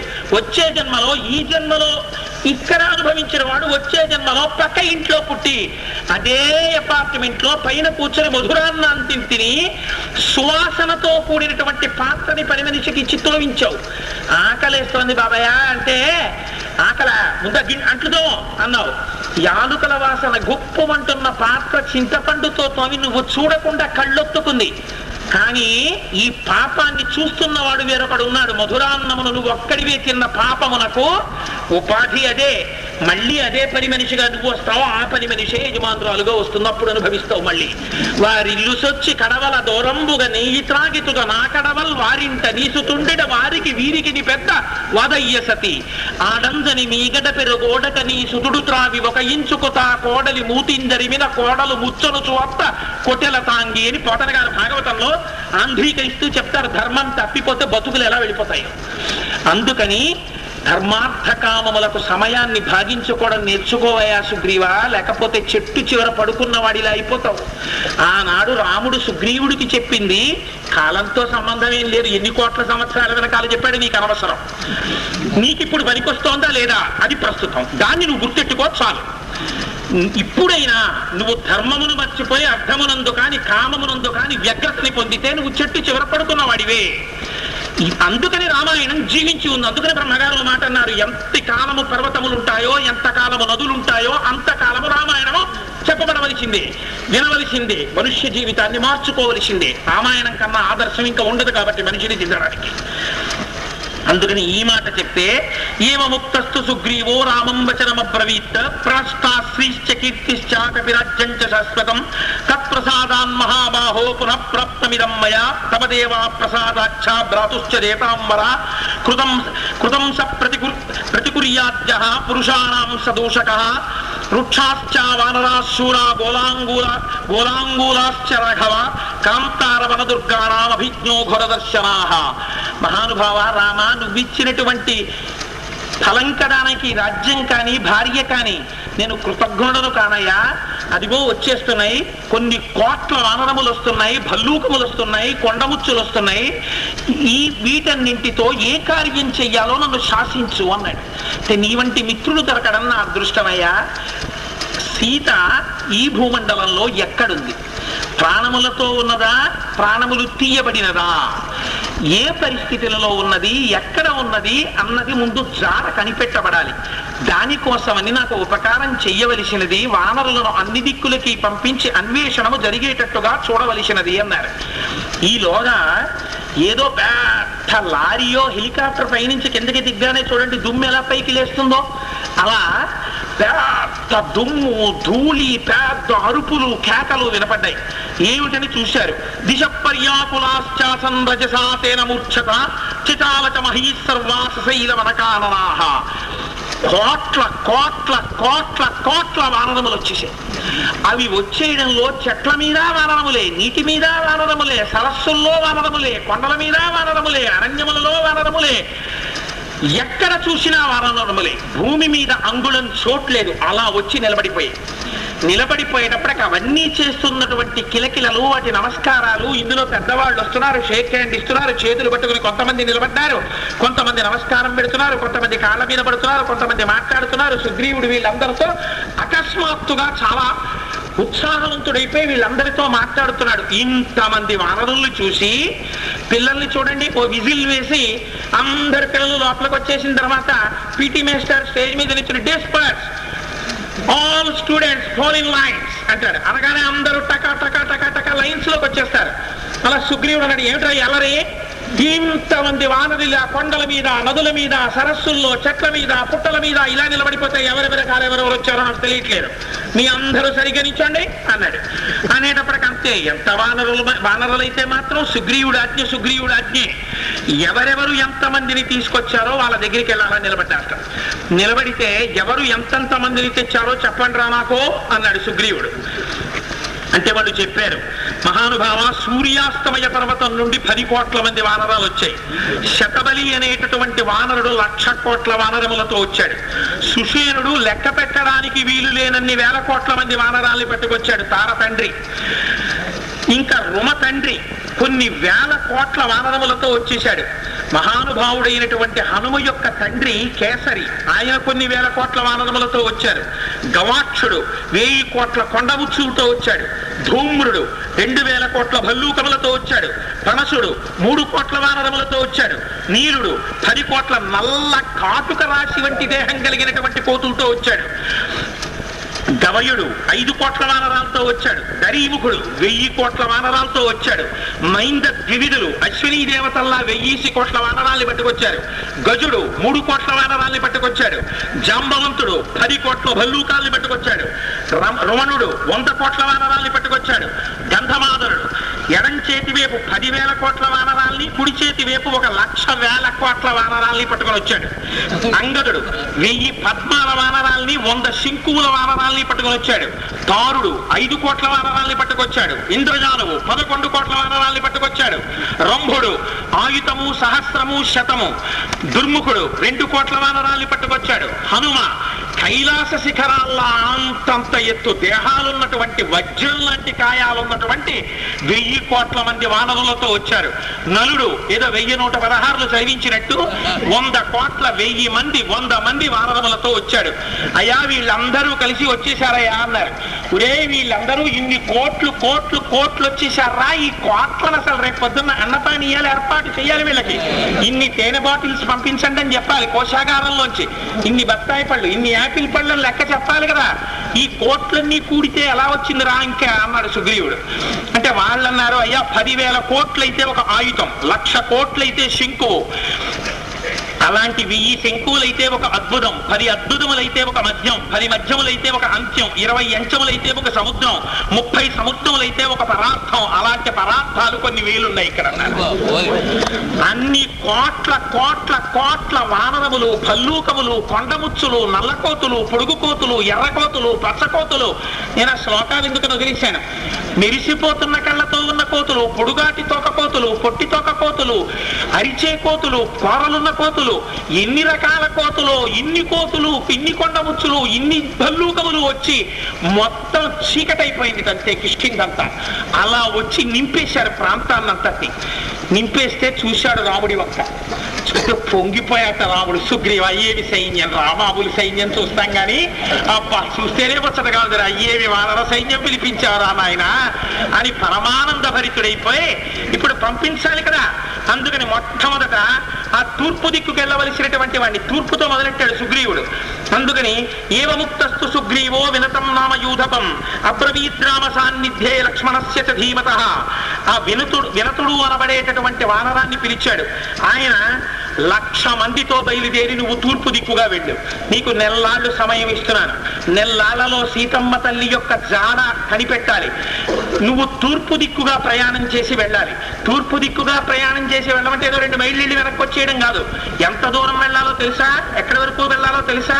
నదీం భాగీరథీం రమ్యాం సరయూం కౌశికీం తథా కాళిందీం యమునాం రమ్యాం యమునంచ మహాగిరిం సరస్వతీం చ సింధుం చ శోణం మణినిబోధకం మహీం కామమహీం చైవ శైలకానన శోభితాం బ్రహ్మాలాన్ విదేహాంశ్చ మానవాన్ కాశికోసలాన్ మగధాంశ్చ మహాగ్రామాన్ పుండ్రాన్ వంగాంస్తథైవ చ పట్టణం కోశకారాణాం భూమిం చ రచతారకాం సర్వమేతద్విచేతవ్యం మార్గయద్భిస్తతస్తతః రామస్య దయితాం భార్యాం సీతాం దశరథస్పృశాం సముద్రమవగాఢాంచ పర్వతాన్ నృతనాని చ మందరస్య చ ఏకోటిం సంశ్రితాః కేచిదాయతాం కర్ణప్రవరణతాశ్చైవ తథా చాస్త్యోష్టకార్ణకాః ఘోరలోహముఖాశ్చైవ జలమాశ్చైకపాదకాః అక్షయాబలవంతశ్చ పురుషాః పురుషాతకాః కిరాతా కర్ణచూడశ్చ హేమాంగాః ప్రియదర్శనాః ఆమమీనాశతాస్తత్ర కిరాతాద్వీపవాసినః అంతశ్చలచలా ఘోరా నవవ్యాఘ్రా ఇది శ్రుతాః.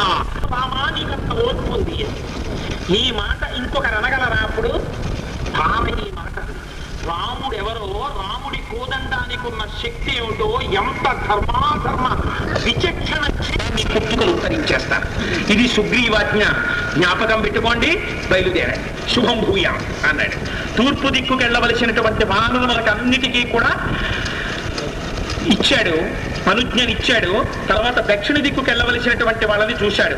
నీలమగ్ని సుతం చైవ హనుమంతం చ వానరం పితామహ సుతం చైవ జంబవంతం మహాబలం సుహోత్రం చ శరారిం చ సరగుల్మం తథైవ చ గజం గవాక్షం గవయం సుషేణం వృషభం తథా మైందం చ దివిజం చైవ విజయం గంధమాదనం ఉల్కాముఖ వసంగం చ హుతాసన సుతాంభౌ అంగద ప్రముఖాన్ వీరాన్ వీర కవిగణీశ్వరః వేగ విక్రమ సంపన్నాన్ సంధిదేశ విశేషవిత్ దేశామగ్రేసరం చైవ మహాబలవధాంగరం విధాయ హరివీరాణ ఆదిశ దక్షిణాం దిశం. ఆ దక్షిణ దిక్కుకు వెళ్ళవలసినటువంటి వానరుల యొక్క జాబితాను ఒక్కసారి చదివాడు. నీలుడు, హనుమంతుడు, జాంబవంతుడు, సుహోత, శరారి, శరగుల్ముడు, గజుడు, గవాక్షుడు, గవయుడు, ఆ తర్వాత మైందుడు, ద్వివిధుడు, విజయుడు, గంధమాదనుడు, ఉల్కాముగుడు, అసంగుడు, హుతాశనుడు, వీళ్ళందరికీ నాయకుడుగా యువరాజైనటువంటి అంగదుడు బయలుదేరి మీ అందరూ దక్షిణ దిక్కుకు బయలుదేరండి అన్నాడు. అనేటప్పటికీ వీళ్ళందరూ పరమ సంతోషంగా వచ్చేశారు. వీళ్ళ వెనకాతల కొన్ని లక్షల వానరములను పెట్టి అబ్బాయి మీరు బయలుదేరి వెళ్ళడం అంటే ఎలా వెళ్ళాలో తెలుసా? దక్షిణ దిక్కుకు వెళ్ళినప్పుడు నేను చెప్పినంత వరకు వెళ్ళి రావాలి. ఎంత దూరం అది? సహస్రశిర సంవింధ్యం నానాద్రుమలతాయుతం నర్మదాంచ నదీం దుర్గాం మహోరగ నిషేవితాం తతో గోదావరీం రమ్యాం కృష్ణవేణీ మహానదీం వరదాంచ మహాభాగాం మహోరగ నివేశితాం నిషేవితాం, అక్కడ 1000 శిఖరములతో కూడినటువంటి వింధ్య పర్వతం దగ్గరికి వెళ్ళాలి. ఆ పర్వతం అంతా వెతకాలి, శిఖరాలు వెతకాలి, గుహలు వెతకాలి, అక్కడ ఉన్నటువంటి ఉద్యానవనాలు వెతకాలి, అందులో ఉన్న తోటలు వెతకాలి, చెట్లు వెతకాలి, ఆ చెట్లకు ఉండేటటువంటి పెద్ద పెద్ద తొర్రల్లో వెతకాలి, గోదావరిలో వెతకాలి, కృష్ణవేణిలో వెతకాలి, ఈ 2 నదులను దాటాలి, వరదా నది దగ్గరికి వెళ్ళాలి, ఆ నదిలో పాములుంటాయి, ఆ వరదా నదిలో కూడా జాగ్రత్తగా వెతకాలి. ఆ తరువాత అక్కడి నుంచి మేకల దేశము, ఉత్తర దేశము, దశార్ణ నగరములు, అభ్రవంతి, అవంతి మొదలైనటువంటి నగరాలకు వెళ్ళాలి. ఆ నగరాల్లో ఉన్నటువంటి అన్ని ఇళ్ళు వెతకాలి, ప్రాసాదములు వెతకాలి, ప్రతి ఇంట్లో వెతకాలి, అన్ని వీధుల్లో వెతకాలి, సీతమ్మ ఎక్కడుందో చూడాలి. విదర్భ, రుష్టిక, మాహి, మచ్చ, కళింగ, కౌశిక, ఆంధ్ర, పుండ్ర, చోళ, పాండ్య, కేరళ మొదలైనటువంటి రాజ్యములన్నిటిలో వెతికేయాలి. మలయ పర్వతం మీదకి వెళ్ళాలి, అక్కడంతా వెతకాలి, చంద్రవృక్షాల మీద వెతకాలి, కావేరీ నదిని దాటాలి. మలయ పర్వత శిఖరం మీద అగస్త్యుడికి విశ్వకర్మ నిర్మించినటువంటి గృహం ఉంటుంది, అక్కడ మహానుభావుడు అగస్త్యుడు కూర్చుని ఉంటాడు, అక్కడ చూడాలి. మొసళ్లతో ఉన్న తామ్రపర్ణి నది కనపడుతుంది, ఆ నదిలో వెతకాలి. దాని తర్వాత సముద్రం వస్తుంది, దానిలోకి చొచ్చుకునిపోయినటువంటి శిఖరములతో మహేంద్రగిరి పర్వతం కనబడుతుంది. ఆ సముద్రానికి 100 యోజనముల అవతల ఒక ద్వీపం ఉంది, ఆ ద్వీపాన్ని మీరు జాగ్రత్తగా వెతకాలి. తత్ర సర్వాత్మన సీతామార్గితవ్యా విశేషతః సహి దేశస్తు వధ్యస్య రావణస్య దురాత్మనః రాక్షసాధిపతేర్యాసా సహస్రాక్ష సముద్యతే దక్షిణస్య సముద్రస్య మధ్యే తస్య తు రాక్షసి అంగారకేతి విఖ్యాత ఛాయామకృష్య భోజని. మీరు అక్కడికి వెళ్ళినప్పుడు ఆ 100 యోజనముల సముద్రాన్ని దాటి ఆవలి ఒడ్డుకు వెళ్ళినప్పుడు కాంచల లంక దర్శనం అవుతుంది.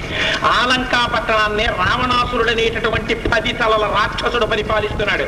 అక్కడ మీరు బహుజాగ్రత్తగా వెతకాలి, సీతం ముందేమో చూడాలి.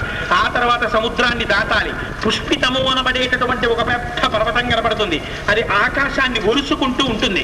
దాన్ని దాటి విడితే సూర్యవత్ పర్వతము అనబడేటటువంటి పర్వతం కనబడుతుంది, అది దాటితే వైద్యుతం అనే పర్వతం కనబడుతుంది. అక్కడ ఉన్నటువంటి చెట్లు చాలా గొప్పగా ఉంటాయి, ఆ పళ్ళు ఇంకా మామూలు పళ్ళు కావు. బెంగళూరు నుంచి తీసుకొచ్చిన సీడ్లెస్ ద్రాక్ష తింటే ఎలా ఉంటుందో అలా ఉంటాయి ఆ పళ్ళు, ఇంకానే తక్కువే పోల్చానేమో. తత్ర భుక్తా వరార్హాణి మాలాని చ ఫలాని చ మధుని పీత్వా ముఖ్యాని పరం గచ్చతమానరాః. మా చిన్నతనంలో ఎప్పుడైనా మేము ఇలా విజయవాడ అవి వెళ్తున్నామంటే మా ఇంట్లో వాళ్ళకి ఎప్పుడు ఓ మాట చెప్తుండేవారు, ఏలూరులో ఒక్కసారి మినపట్టు తినండి అనేవారు. అదేదో వెంకటేశ్వర స్వామి వారి ప్రసాదం పెట్టినట్టు మేము ఏలూరులో ఉన్నప్పుడు ఎవరైనా మా ఇంటికి బంధువులు వస్తే ఇంట్లో శుభ్రంగా షడ్రసోపేతమైన భోజనం పెట్టినా పిన్ని ఏమనుకోకే ఒక్కసారి వసంత విహారంలో మినపట్టు తింటామని వెళ్ళేవారు.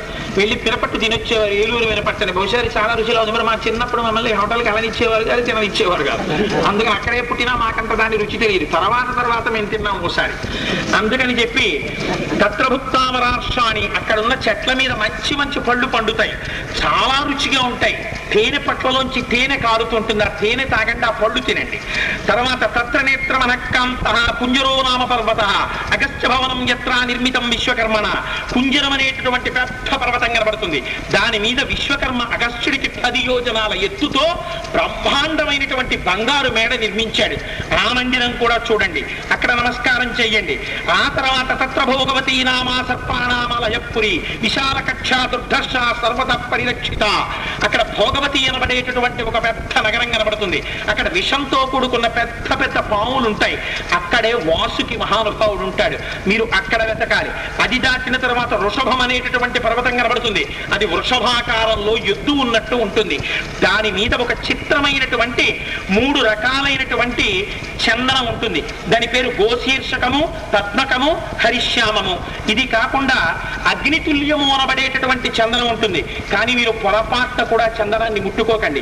ఎందుచేతంటే రోహితులనేటటువంటి గంధర్వుల ఎప్పుడూ కూడా చందనాన్ని రక్షిస్తూ ఉంటారు. అక్కడ శైలూషుడు, గ్రామణి, శుక్షుడు, శుకుడు, బబురువు అనబడేటటువంటి 5 గంధర్వ రాజులు పరిపాలన చేస్తూ ఉంటారు. వాళ్ళకు ఒక నమస్కారం చెయ్యండి. ఆ తర్వాత అక్కడి నుంచి బయలుదేరండి. బయలుదేరి ముందుకు వెళ్ళండి. వెళ్ళినట్టయితే తతఃపరం నవస్వేభ్య పితృలోక సుదారుణ రాజధానీయమస్యేష కష్టేన తపసావృత ఏతావదేవ యుష్మాభిః వీరార్ వానరపుంగవాః శక్యం విచేతుం గంతుం వానాతో గతిమాం గతిః తతః ప్రియతరో నాస్తి మమ ప్రాణాద్విశేషతః కృతాపరాధో బహుశో మమ బంధుర్ భవిష్యతి. మీరు అక్కడ వరకు వెళ్ళిన తర్వాత పృథివికి చిట్ట చివర పుణ్యం చేసుకున్న వాళ్ళు స్వర్గలోకానికి వెళ్ళే వాళ్ళు ఉంటారు. అది కూడా దాటిపోతే పితృలోకం ఉంటుంది. అది దాటిన తర్వాత ఇంకా యమధర్మరాజు గారి యొక్క సామ్రాజ్యం ఉంటుంది. అక్కడ పాపులు పడి కొట్టుకుంటుంటారు. పృథివీకి నేను చెప్పిన చివరి భాగం వరకే ప్రాణం ఉన్న వాళ్ళు వెళ్ళగలరు, అది దాటి వెళ్ళలేరు. దక్షిణ దిక్కున అక్కడ వరకు వెళ్ళి మీరు వెతికిరండి, బయలుదేరండి అన్నాడు. వీడు అసాధ్యం కూడా ఎంత రూట్ ప్లాన్ ఇచ్చాడు రా, ఎక్కడ తెలుసురా అసలు వీడికి ఇవన్నీనని. రామచంద్రమూర్తి అంతటి వారు ఆశ్చర్యపోయి చూస్తున్నారు సుగ్రీవుడి వంక. ఆ తర్వాత సుషేణుణ్ణి పిలిచాడు. ఆయన తార యొక్క తండ్రి, ఆయనకి మరీచి మహర్షి యొక్క పుత్రుడు, అర్చిష్మంతుడు, అర్చిమాల్యులు మొదలైనటువంటి వాళ్ళని ఇతర వానరుల్ని సాయంగా ఇచ్చాడు. ఇచ్చి మహానుభావ మీరు బయలుదేరాలి. తారాయాపితరం రాజా శ్వశురం భీమ విక్రమం అబ్రవీత్ ప్రాంజలిర్వాక్య అభిగమ్య ప్రణమ్యచ. మామగారు అందుకని శాసించలేదు, వెళ్ళి నమస్కారం చేసి చెప్పాడు, అయ్యా మీరు ఈ మిగిలినటువంటి వానరుల్ని కొన్ని లక్షల మందిని వెంట పెట్టుకుని బయలుదేరండి, ఉత్తర దిక్కుకు వెళ్ళండి. ఆ ఉత్తర దిక్కుకు వెళ్ళినప్పుడు సౌరాష్ట్ర, బాహ్లీక, చంద్ర, చిత్త, కురు, పాంచాల, కోసల, కాశీ, వర్జి, మల్ల, అంగ, మగధ, వత్స, మచ్చ, ఛేది, అవంతి, కాంతార, కాంభోజ, సౌరాష్ట్ర, ఆశ్మక మొదలైన పట్టణాలు, గ్రామాలు, జనపదాలు, సముద్రాలు, నదులు, కొండలు, వనాలు, చెట్లు, పుట్టలు, గుహలు అన్ని వెతికేసేయండి. అక్కడ మొగలి తోపులుంటాయి, కొబ్బరి తోటలుంటాయి, సమాలవనాలుంటాయి, అవన్నీ చూసేయండి. మురచీ పట్టణం కనబడుతుంది, జటాపురం కనబడుతుంది, అవంతి కనబడుతుంది, అంగలేపాపురం కనబడుతుంది. ఆ పురాలన్నీ వెతికేసేయండి. సింధు సాగర సంగమ స్థానంలో 100 శిఖరాలతో పెద్ద చెట్లతో సోమగిరి అనే పర్వతం కనబడుతుంది. ఆ పర్వతం మీద ఒక విచిత్రమైన లక్షణం కనబడుతుంది. అక్కడ తస్త్ర ప్రస్థేషు రమ్యేషు సింహ పక్ష గమాహ స్థిత తిమి మత్స్య గజాంశ్చైవ నీడాన్యారోపయంతితే. రెక్కలున్న సింహాలు కనబడతాయి, అవి ఏనుగుల్ని ఎత్తుకుపోతూ ఉంటాయి. పెద్ద పెద్ద ప్రాణుల్ని ఎత్తుకుపోతూ ఉంటాయి, తిమింగలాల్ని ఎత్తుకుపోతూ ఉంటాయి, ఏనుగుల్ని ఎత్తుకుపోతూ ఉంటాయి. అవి రెక్కలతో వచ్చి సముద్రంలో ఉన్న ఈ ప్రాణుల్ని పట్టుకుని ఎగురుకుంటూ గుహలకు వెళ్ళిపోతుంటాయి. ఆ రెక్కలున్న సింహాల్ని చూడండి, ఆ గుహల్లో వెతకండి. సముద్రంలో పార్యాత్రం అనేటటువంటి పర్వతం ఉంది, ఆ సముద్రంలోకి వెళ్ళి ఆ పర్వతం చూడండి. ఆ పర్వతం మీద వెతకండి. 100 యోజనాల విస్తీర్ణంతో ఉంటుంది. బంగారు వగ్రాలతో చూడడానికి మిరిమిట్లు కొలుపుతూ ఉంటుంది. కోటిం తత్ర సముద్రేతు కాంచనీం శతయోజనాం దుర్దర్శాం పార్యత్రస్య గతాద్రక్షరవానరాః. ఆ కొండ మీద వెతికేటప్పుడు మీరు జాగ్రత్తగా ఉండండి. ఎందుచేతనంటే దాని శిఖరాలు తళుక్కు తళుక్కని మెరుపుల్లో వస్తుంటాయి, కెమెరా ఫ్లాష్లు వచ్చినట్టు వస్తాయి. దానివల్ల కళ్ళు గబుక్కుని కనపడవు, జారిపోతారు. అందుకని జాగ్రత్తగా పూనికతో వెతకండి. దాని మీద 24 కోట్ల మంది గంధర్వులు ఉంటారు, వాళ్ళు ఏం చెయ్యరు. వాళ్ళని జాగ్రత్తగా నమస్కారం చేసి వెతకండి. తర్వాత 100 యోజనాల ఎత్తైన వజ్రపర్వతం ఉంటుంది. సముద్రంలో 4వ వంతు భాగంలో చక్రవంతం అనే పర్వతం ఉంటుంది. దాని మీద విశ్వకర్మ 1000 అంచుల చక్రాన్ని నిర్మించాడు. అప్పుడు తంత్ర పంచజనం హత్వా హయగ్రీవంచ దానవం అజహార తతశ్చక్రం శంఖంచ పురుషోత్తమం. అక్కడికి వెళ్లి శ్రీ మహావిష్ణువు ఆ చక్రాన్ని ఇతరులు పుచ్చుకోకుండా అడ్డగిస్తున్నటువంటి హయగ్రీవుడు అనబడేటటువంటి రాక్షసుడు.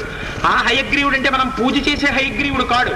హయగ్రీవుడు అనేటటువంటి రాక్షసుడిని సంహరించి శ్రీ మహావిష్ణువు సుదర్శన చక్రాన్ని తీసుకున్నారు. పంచజనుడు అనేటటువంటి ఒక రాక్షసుడిని సంహరించి అక్కడ ఉన్నటువంటి శంఖాన్ని తీసుకున్నారు. తత్ర ప్రాగ్జ్యోతిషం నామాజాత రూపమయం పురం యస్మిన్ వసతి దుష్టాత్మా నరకో నామదానవః. అది దాటి వెడితే మీకు ప్రాగ్జ్యోతిషపురం అనేటటువంటి పురం కనబడుతుంది. దాన్ని నరకాసురుడు పరిపాలిస్తున్నాడు. దాని తర్వాత సర్వ సవర్ణ పర్వతం అనబడేటటువంటి పర్వతం కనబడుతుంది. ఆ కొండల మీద ఎప్పుడు అటువైపు పెద్ద పుల్లు, ఇటువైపు సింహాలు, ఇటువైపు ఏనుగులు నిలబడి పెద్ద పెద్ద ఘీంకారాలు చేస్తుంటాయి. ఆ ఘీంకారాలతో కొండలన్నీ ప్రతిధ్వనిస్తుంటాయి. అటువంటి ఆ కొండలన్నీ వెతకండి, గుహలన్నీ వెతకండి, చెట్లన్నీ వెతకండి, సముద్రం లోపల వెతకండి, సముద్రం పైన వెతకండి. యస్మిన్ హరిహయ శ్రీమాన్ మహేంద్ర పాకశాసన అభిషిక్త సురైరాజా మేఘనాం నామ పర్వత. అది కూడా దాటిపోతే మేఘనం అనేటటువంటి పర్వతం కనబడుతుంది. ఆకుపచ్చ గుర్రాలున్నటువంటి ఇంద్రుడు అక్కడే పాకశాసనుడు అనేటటువంటి రాక్షసుడిని సంహరించి దేవతల చేత అభిషిక్తుడయ్యాడు. ఆ ప్రదేశంలో వెతకండి. దాని తర్వాత 60,000 బంగారు పర్వతాలు కనబడతాయి. దాని మధ్యలో మేరు పర్వతం కనబడుతుంది. అక్కడే సూర్యవరం అని ఉంటుంది. దాని మీద సూర్యుడు వరం ఇచ్చాడు ఆ మేరు పర్వతానికి. ఏమిటా ఇది వరం అంటే తయ్యే చాపి వత్సంతి దేవగంధర్వదానవాః తే భవిష్యంతి రక్తాశ్చ ప్రభయా కాంచన ప్రభ తేనైవ ముక్త శైలేంద్ర సర్వయేవ తదాశ్రయాః. మత్ప్రసాదాత్ భవిష్యంతి దివారాత్రంచ కంచనాహ. ఆ మేరు పర్వత శిఖరాల మీద ఉన్నటువంటి ఏ వస్తువైనా సరే పగలైనా రాత్రైనా బంగారంలా మెరిసిపోతూ ఉంటుంది. ఆ కొండ మీద సూర్యాస్తమయమైనప్పుడు మేరు పర్వతం దగ్గరికి సూర్య భగవానుడు వస్తాడు. వాళ్ళ రథసప్తమి, మనం అనుకోకుండా భూమండలం అంతా ప్రదక్షిణం చేస్తున్నాం. సూర్యుడి తూర్పు దగ్గర నుంచి ఆ ఉత్తర దిక్కు వరకు ఎంత విచిత్రమో చూడండి. అక్కడికి వెళ్ళిన తర్వాత సూర్యుడు మేరు పర్వత శిఖరం దగ్గరికి వచ్చినప్పుట విశ్వే దేవ మరుతో వసవస్య దివౌకస ఆగమ్య పశ్చిమాం సంధ్యాం మేరు ఉత్తర పర్వతం.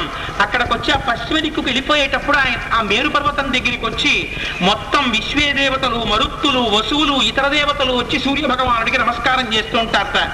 ఆదిత్యముపతిష్టంతి తైశ్చ సూర్యోభిపూజిత అదృశ్య సర్వభూతానామస్తం గచ్చంతి పర్వత యోజనానాం సహస్రాణి దశతాని దివాకర ముహూర్తార్థేన తంత్రీఘ్రం అభియాతి శిరోచ్ఛయం. 10,000 యోజనాలు దాటాలి మేరు పర్వతం దగ్గర నుంచి అస్తమయ పర్వతం వరకు. చిత్రం ఏమిటంటే అష్టాద్రికి వెళ్ళిపోవడానికి మేరు పర్వతం నుంచి అష్టాద్రికి 10,000 యోజనాల దూరాన్ని అరముహూర్తంలో దాటి సూర్య భగవానుడు వెళ్ళిపోతాడు అష్టాద్రికి. అప్పుడు ఈ దేవతలందరూ నమస్కరిస్తారు. అక్కడే మహానుభావుడైనటువంటి వాడు ఒక ఆయన మీకు కనబడతాడు. ఆయనే శృంగేతస్య మహద్దివ్యం భవనం సూర్య సన్నిభం ప్రసాదగణ సంబాధం విహితం విశ్వకర్మణ శోభితం తరువిశ్చిత్రై నానాపక్షి సమాకులై నికేతం పాశహస్తస్యావరుణస్య మహత్తరః. అక్కడే విశ్వకర్మ చేత నిర్మింపబడినటువంటి బంగారు భవనంలో పాశము చేత పట్టుకున్నటువంటి వరుణుడు నివసిస్తూ ఉంటాడు. ఆ వరుణుడు కనపడితే అక్కడ నమస్కారం చెయ్యండి. 10 తలల బంగారు తాడి చెట్టు కనపడుతుంది. దాని కింద కూర్చుంటూ ఉంటాడు ఆయన. ఎత్ర తిష్టతి ధర్మజ్ఞ తపసా స్మేన భావిత మేరు సావర్ణిరిచ్చేవా ఖ్యాతో వై బ్రహ్మణాస్సమ. బ్రహ్మగారితో సమానమైనటువంటి వాడు మహానుభావుడు మేరు సావర్ణి అనబడేటటువంటి మహర్షి మీకు వరుణుడి యొక్క నివాసాన్ని కూడా దాటిపోయాక కనబడతాడు. ఆయన బ్రహ్మతో సమానమైన వాడు. ఆయనకి నమస్కారం చెయ్యండి. సీత ఎక్కడుంది అని అడగండి, ఆయన చెప్తాడు మీకు అని చెప్పారు. కనపడితే మేరు సావర్ణి అడగమన్నారు. అది కూడా దాటిపోతే ఇంకదంతా చీకటి, ఇంకా మీరు వెళ్ళలేరు. అది దాటి వెళ్ళడం కష్టం. అందుకని పశ్చిమ దిక్కుకు వెళ్ళినటువంటి వానరులు అంతవరకు వెతికి రండి అన్నారు. తూర్పు అయిపోయింది, దక్షిణం అయిపోయింది, పడమరైపోయింది, ఇప్పుడు ఉత్తర దిక్కుకు వచ్చారు. ఉత్తర దిక్కుకి శతబలి అనేటటువంటి వానరుణ్ణి పరిచి ఆయనతో 1,00,000 మంది వీరులతో పంపించారు.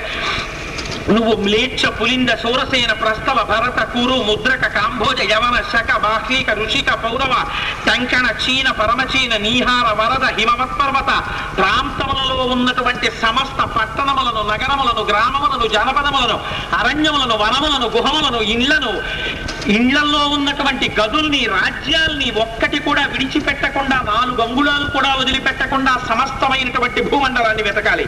తర్వాత సోమాశ్రమానికి వెళ్ళాలి. అక్కడ కాలపర్వతం ఉంటుంది. ఆ కాలపర్వతం మీద వెతకాలి. తర్వాత సుదర్శన పర్వతం ఉంటుంది.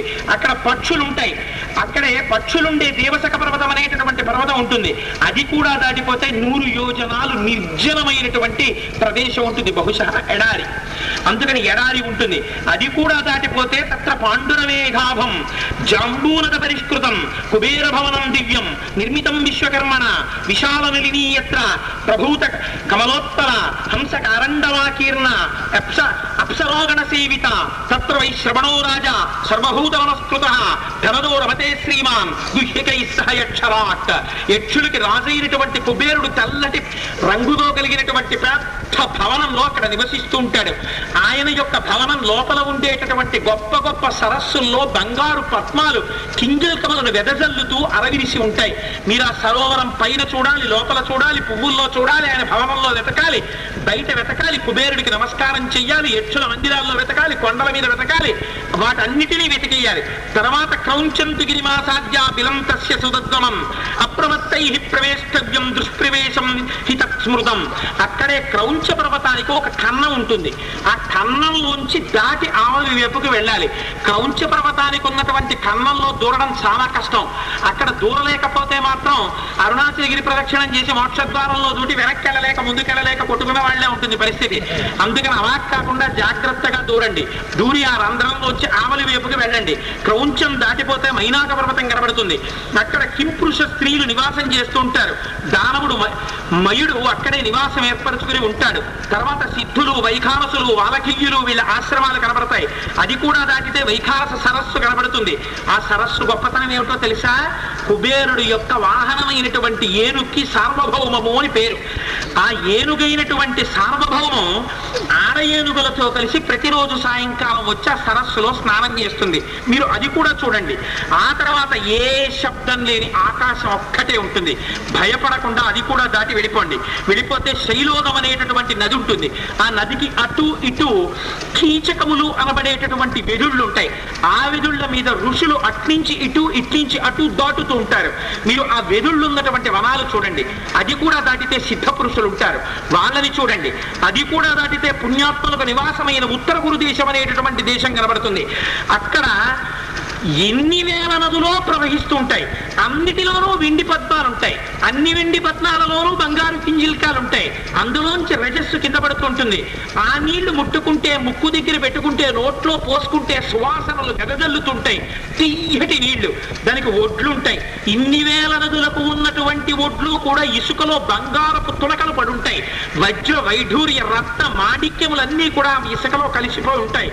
అక్కడ చిత్ర విచిత్రములైనటువంటి చెట్లు ఉంటాయి. ఆ చెట్ల దగ్గరికి వెళ్ళి చూస్తే మీకు కావలసిన ఫలాలు ఉంటాయి, పుష్పాలు ఉంటాయి. ఇంకా చిత్రం ఏమిటంటే మీరు ఏ పక్షిని చూడాలంటే ఆ పక్షులు ఉంటాయి. ఇంకా చిత్రం ఏమిటంటే దాని కింద నుంచి మీరు కోరిక కోరుకుంటే ఆ కోరిక సంబంధించింది ఆ చెట్టుకు వచ్చేస్తుంది. ఇంకా చిత్రం ఏమిటంటే బట్టలు కూడా కాసేస్తాయి ఆ చెట్లు. ఇంకా చిత్రం చెప్పన భక్ష్యాలు, భోజ్యాలు, లేహ్యాలు, చోష్యాలు ఇవి కాకుండా మీరు కోరుకున్న వస్తువుల చెట్లకు కాస్తాయి. అలా చెట్లకి వస్తువులు కాసే చెట్లన్నీ మీకు అక్కడ కనబడతాయి. ఆ చెట్లన్నీ చూడండి. ఇవన్నీ చూసిన తర్వాత అది కూడా దాటి మీరు ముందుకు వెళ్ళిపోతే సంగీత ధ్వనులు వినబడతాయి. ఎందరో అక్కడ సంతోషంగా తపస్సు చేసుకుని తిరుగుతూ ఉంటారు. మీకు అక్కడికి వెళ్ళిన తర్వాత ఇంకా దుఃఖం అన్నది ఉండదు. అక్కడ కూడా దుఃఖం ఉంటే ఇంకా వాడికన్నా దరిద్రుడు ప్రపంచంలో ఉంటాడు. ఒక్కొక్కడు ఉంటాడు. అమెరికా ప్రెసిడెంటే పిలిచి ఒరే అబ్బాయి నువ్వు కూర్చోరా నా సింహాసనం మీద ఇంకో గాలి నుంచి నువ్వు వేలేసుకోమంటే వాడికి అప్పుడు కూడా ఏడిపే. బయటికి వెళ్ళిపోతున్న ప్రెసిడెంట్ని చూసి ఆ కోర్టు నాకు ఇవ్వకూడదా, ఇవ్వకుండా వెళ్ళిపోయాడని ఏడుస్తాడు. అమెరికాకి నన్ను ప్రెసిడెంట్ని చేశాడు కదా అని కూడా తృప్తి ఉండదు ఒక్కొక్కడి. మహాప్రభో అటువంటి వాడిని ఉద్ధరించగలిగిన వాడు ఎవ్వడూ ఉండడు ప్రపంచంలో. అందుకని అదిగో అట్లాంటి చెట్లు, అలాంటి నదులు, అలాంటి ప్రదేశాలు కాబట్టి ఒక్క పుణ్యం ఉన్న వాళ్ళే అక్కడ ఉంటారన్నారు. అందుకని అదిగో ఆ పుణ్యం చేసిన వాళ్ళందరూ అక్కడ తిరుగుతారు. వాళ్ళ మనస్సులో దోషాలు ఉండవు. సమస్త గుణములతో విరాజిల్లుతూ ఉంటారు. అక్కడ సంగీత ధ్వనులు వినపడుతుంటాయి. అక్కడ కొంతకాలం ఉంటే లోపల గుణాలు పెరుగుతాయి. అది దాటిపోతే ఉత్తర సముద్రం కనబడుతుంది. దాని మధ్యలో సోమగిరి అనబడేటటువంటి బంగారు పర్వతం కనబడుతుంది. దేవతలు బ్రహ్మలోకంలోంచి అమరలోకంలోంచి దాని సోయగాలు చూస్తుంటారు బయటికి వచ్చి. అంత అందంగా ఉంటుంది ఆ పర్వతం. సూర్యుడు లేకపోయినా సరే ప్రకాశిస్తూ ఉంటుంది. మీరు అది కూడా దాటి ముందుకెళ్ళిపోతే ఒక పర్వతం మీద బ్రహ్మాండమైన రమ్యమైనటువంటి మందిరం కనబడుతుంది. అదే భగవానపి విశ్వాత్మ శంభురేకాదశాత్మకః బ్రహ్మా వసతి దేవేశో బ్రహ్మర్షి పరివారితః. అక్కడ శంకరుడు ఏకాదశ మూర్తులుగా వచ్చి 11 రుద్రులుగా కూర్చుంటుంటాడు. దాన్ని కొంచెం యువతల చూస్తే చతుర్ముఖ బ్రహ్మగారు బ్రహ్మర్షులతో కలిసి కూర్చొని వేదం చెప్తుంటాడు. వాళ్ళందరూ వింటూ ఉంటారు. వాళ్ళు కూర్చునేటటువంటి కాంచనమయ వేదికలు కనపడతాయి. అక్కడ వరకు వెళ్ళండి. ఇక అది దాటి ఏ ప్రాణి వెళ్ళలేడు. అందుకని ఉత్తర దిక్కుకు వెళ్ళిన వాళ్ళు అక్కడ వరకు వెతకండి. ఇవన్నీ చూడండి, సంతోషంగా తినండి, మధు అంటే తేనె తాగండి. కానీ నెల్లాళ్లలో వచ్చేయండి. సీతమ్మ ఎక్కడుందో వెతకండి. ఒకవేళ నేను చెప్పిన లిస్టులో ఏమైనా మర్చిపోతే అవి కూడా వెతకండి. వెతికి వచ్చి నెల్లాళ్ళ లోపల సీతమ్మ జాడ చెప్పాలి. వచ్చి చెప్పలేకపోతే వాడి కుత్తుక మాత్రం కత్తిరించేస్తాను అని చెప్పారు. చెప్పిన తరువాత సుగ్రీవుడు హనుమని పిలిచి ఒక మాట అన్నారు. అందరినీ 4 దిక్కులకి వెళ్ళిపోమన్నారు. వెళ్ళిపోమ్మని నా భూమౌ నాంతరిక్షేవా నాంబరే నామ అమరాలయే నాప్సువా గతి సంగంతే పశ్యామి హరిపుంగవ శాసురా సహ గంధర్వా నాగ నవదేవత విదితా సర్వలోకాస్తే ససాగర ధరాధరా గతిర్వేగశ్చ తేజశ్చ లాఘవంచ మహాకపే పితుస్తే సౌరుషం వీరా మారుతస్య మహాజసః. నాయన మహానుభావ హనుమ, నీకున్నటువంటి పరాక్రమము, నీకున్న దారుఢ్యము, నీకున్న తేజస్సు, నీకున్న లాఘవము, నీకున్న బుద్ధి, నీకున్నటువంటి పరాక్రమము, నీకున్న వీర్యము, నీకున్నటువంటి కాంతి భూమండలంలో ఏ ప్రాణికి లేవు. నువ్వు దేన్నైనా సరే దాటేస్తావు, దేన్నైనా లంఘిస్తావు, ఎక్కడికైనా వెళ్ళిపోతావు. దేశకాలాదులు నిరిగి ప్రవర్తించగలవు. నీ తండ్రి వాయుదేవుడికి ఎటువంటి గమన శక్తి ఉందో నీకు అటువంటి గమన శక్తి ఉంది. సర్వదా నిశ్చితార్థోయం హనుమతి హరీశ్వర నిశ్చితార్థ కరశ్చాపి హనుమాన్ కార్య సాధనే తదేవం ప్రస్థితస్య పరిజ్ఞాతస్య కర్మభిః భక్త్రాపరి గృహీతస్య ధ్రువ కార్యఫలోదయ. నాయనా మహానుభావ, ఇన్ని గుణాలు నీ యందు ఉండడం వల్ల హనుమా నేను నీ మీదే పెట్టుకుంటున్నాను ప్రేమంతా, నీ మీదే పెట్టుకుంటున్నాను నిశ్చయమంతా, నీ మీదే పెట్టుకుంటున్నాను ఆశ అంతా. ఎలాగైనా సీతమ్మ జాడ నువ్వే కనిపెట్టాలయ్యా హనుమా అన్నారు. ఇన్ని కోట్ల మంది వెడుతుంటే ఒక్క హనుమను ఉద్దేశించి ఈ మాట చెప్పగానే రాముడికి నమ్మకం ఏర్పడింది, సీతమ్మ దర్శనం హనుమ చెయ్యగలరు అని. ప్రభువు యొక్క మన్నన ఎవడు పొందుతాడో వాణ్ణే నమ్ముతారు. అందుకని వెంటనే పిలిచి, నాయన నువ్వెళ్ళినప్పుడు సీతమ్మ ఇన్ని నెలలుగా నా నుంచి దూరంగా ఉండడం చేత నువ్వు వెళ్ళి వానర రూపంలో కనపడగానే రాక్షసుడు అనుకుని బెంగ పెట్టుకుంటుందేమో, బెంగ పెట్టుకోకుండా నా నామాంకితమైనటువంటి చిహ్నమిస్తున్నాను. అనేనత్వాం హరిశ్రేష్ఠ చిహ్నేన జనకాత్మజ మత్స్యకాశామనుప్రాప్త మనుద్విగ్న అనుపశ్యతి. ఈ ఉంగరం తీసుకెళ్లి చూపిస్తే సమాశ్వాసం పొందుతుంది నాయన, పట్టికెళ్ళు అని ఇస్తే మహానుభావుడు సతంగృహ్య హరిశ్రేష్ఠ స్థాప్య మూర్ధిం కృతాంజలి వందిత్వాచరణౌ చైవ ప్రస్థిత ప్లవగోత్తమ. దాన్ని తీసి తల మీద పెట్టుకుని సాష్టాంగదండ ప్రణామం చేసి రామచంద్రమూర్తి యొక్క పాదాల్ని తన కన్నులతో కళ్ళకద్దుకుని ఆయన దగ్గర సెలవు తీసుకుని బయలుదేరుతున్నారట. ఈ వానరులందరూ పరమ సంతోషంగా కేకలేస్తున్నారట. బయలుదేరండ్రా అన్నారు సుగ్రీవుడు. అనగానే ఉరే మీ అందరెందుకు రా, నేనే కొట్టేస్తాను రా అని ఒకడంటున్నట్ట. ఉరే భూమిని చీల్చేస్తాను రా అని ఒకడంటున్నట్ట. ఉరే సముద్రాన్ని కడిపేస్తాను రా అని ఒకడంటున్నట్ట. ఉరే పర్వతాన్ని పడగొట్టేస్తాను రా అని ఒకడంటున్నట్ట. ఉరే నేను వెళ్ళిన త్రోవలో ఇంకా చెట్లు ఉండవురా, నా తొడల వేగానికి విరిచేస్తాను అని ఒకడంటున్నట్ట. ఎందుకురా మీరు విశ్రాంతి తీసుకోండి రా, తుచ్చ రావణుడు 10 తలల పురుగు తెచ్చి రాముడి కాళ్ళ మీద పారేస్తాను, మెడలు గిల్లేస్తాను. ఎందుకురా మీ అందరూ నా వెనకాల మీరు పడుకోండి నేను వెళ్ళొచ్చేస్తానంటున్నట్ట. ఒకడు తొడలు కొట్టేస్తున్నారట, తోటలు ముద్దు పెట్టేస్తున్నారట, ఎగురుతున్నారట, కిందకి దూకుతున్నారట, సంతోషపడిపోతున్నారట. ఇంతమంది లేచి 4 దిక్కులకి వెళ్ళిపోయారు. వెళ్ళిపోగానే ఏదో పెద్ద 4 బోయింగ్ విమానాలు ఎయిర్పోర్ట్ లో పైకి లేచినట్టు. ఇంతమంది వెళ్ళిపోయాక గుక్క తిప్పుకుని రాముడు సుగ్రీవుణ్ణి చూసి అన్నాడు, ఇవన్నీ బాగానే ఉన్నాయి కానీ ఇన్ని దిక్కుల్లో ఉన్న ఇన్ని విశేషాలు నీకు ఎలా తెలిసాయ్యా సుగ్రీవా అన్నాడు. ఇది కొంచెం మెల్లిగా చెప్తాను, ఏమనుకోకు రామా, నన్ను చంపుదామని వాని వెంట పడితే భూమి చుట్టూ తిరిగినప్పుడు చూశాడు. ఎక్కడ దాక్కోవచ్చా అని వెతకని ప్రదేశం లేదు, ఎక్కడికి వెళ్ళినా వెంటపడ్డాడు. అందుకని ఇవన్నీ నాకు బాగా తెలుసయ్యా, ప్రాణభయంతో తిరిగాను కదా. ఆఖరణ హనుమోసారి నాతో అన్నారు, ఎన్నాళ్ళు తిరుగుతావురా ఇలాగా, వాలికి శాపం ఉంది మలయ పర్వతం మీదకి రాడు, దుందుమిగ లేదరాన్ని విసిరినప్పుడు ఆ మలయ పర్వతం మీదకి రాకూడదని మతంగ మహర్షి శాపం పెట్టారు కదా, అందుకని అక్కడికి రాడు, అందుకని అక్కడికి వెళ్ళి కూర్చుందాం రారా అంటే అప్పటి నుంచి కొండ మీద కూర్చుందాం రామా, అందుకని కళ్ళతో చూసినవి అందుకని బాగా జ్ఞాపకం ఉండిపోయాయి రామా, అందుకని గట్టిగా చెప్పుకోలేను వెలిగా చెప్పాను అన్నారు.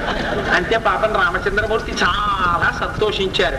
రామచంద్రమూర్తి సంతోషించగా, సుగ్రీవుడు సంతోషించగా, 4 దిక్కులకి సీతమ్మ జాడ కనిపెట్టడానికి వానరులందరూ బయలుదేరడం చేత కొద్ది రోజులలో శుభం ప్రారంభం కాబోతోందన్న మంచి మాట దగ్గర ఇవాళ రామాయణ ప్రసంగాన్ని ఆపు చేసి తదనంతర ప్రసంగాన్ని చేసేటటువంటి వాక్శక్తిని ధీశక్తిని ఈశ్వరుడు కటాక్షించుగా కాని రామచంద్రమూర్తి పాదములు పెట్టి ప్రార్థన చేస్తూ మనం పెట్టుకున్న సంప్రదాయం ప్రకారం 11 మాటలు రామచంద్రమూర్తి యొక్క నామం చెప్పుకుని ప్రసాదం తీసుకుని గృహోన్ముఖులం అవుతుంది. నీరు గిరి శిఖరాగ్రమందున మెరయుచున్నది రామనామము, సిద్ధమూర్తులు మాటి మాటికి చేయున్నది శ్రీరామనామము,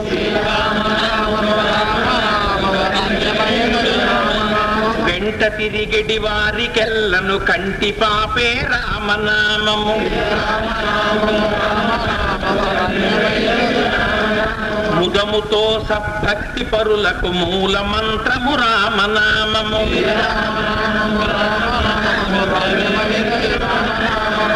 కుండలిని భేదించి చూచిన పండు వెన్నెల రామనామము,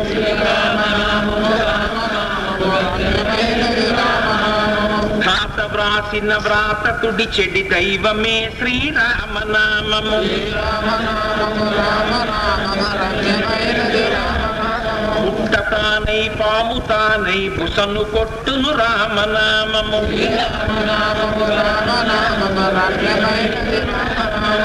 అష్టదళముల కమల మందున అమరియున్నది రామనామము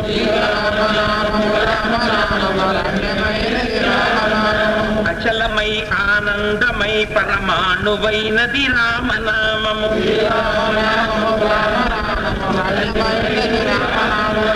జపతపంబుల కర్హమైనది జగతిలో శ్రీరామనామము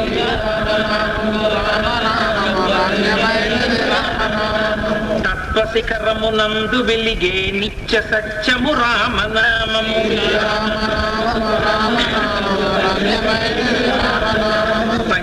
పంచభూతాతీతమగు పరమాత్మతత్వము శ్రీరామనామము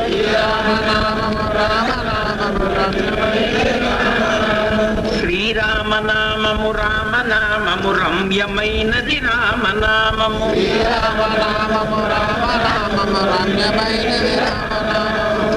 ఇవాళ ఉపన్యాసానికి వచ్చి ఆశాంతం కూర్చుని విని నన్ను కృపాత్ముణ్ణి చేసినందుకు మహానుభావులు పరివ్రాజక వేషంలో ఉన్నారు కాబట్టి వారికి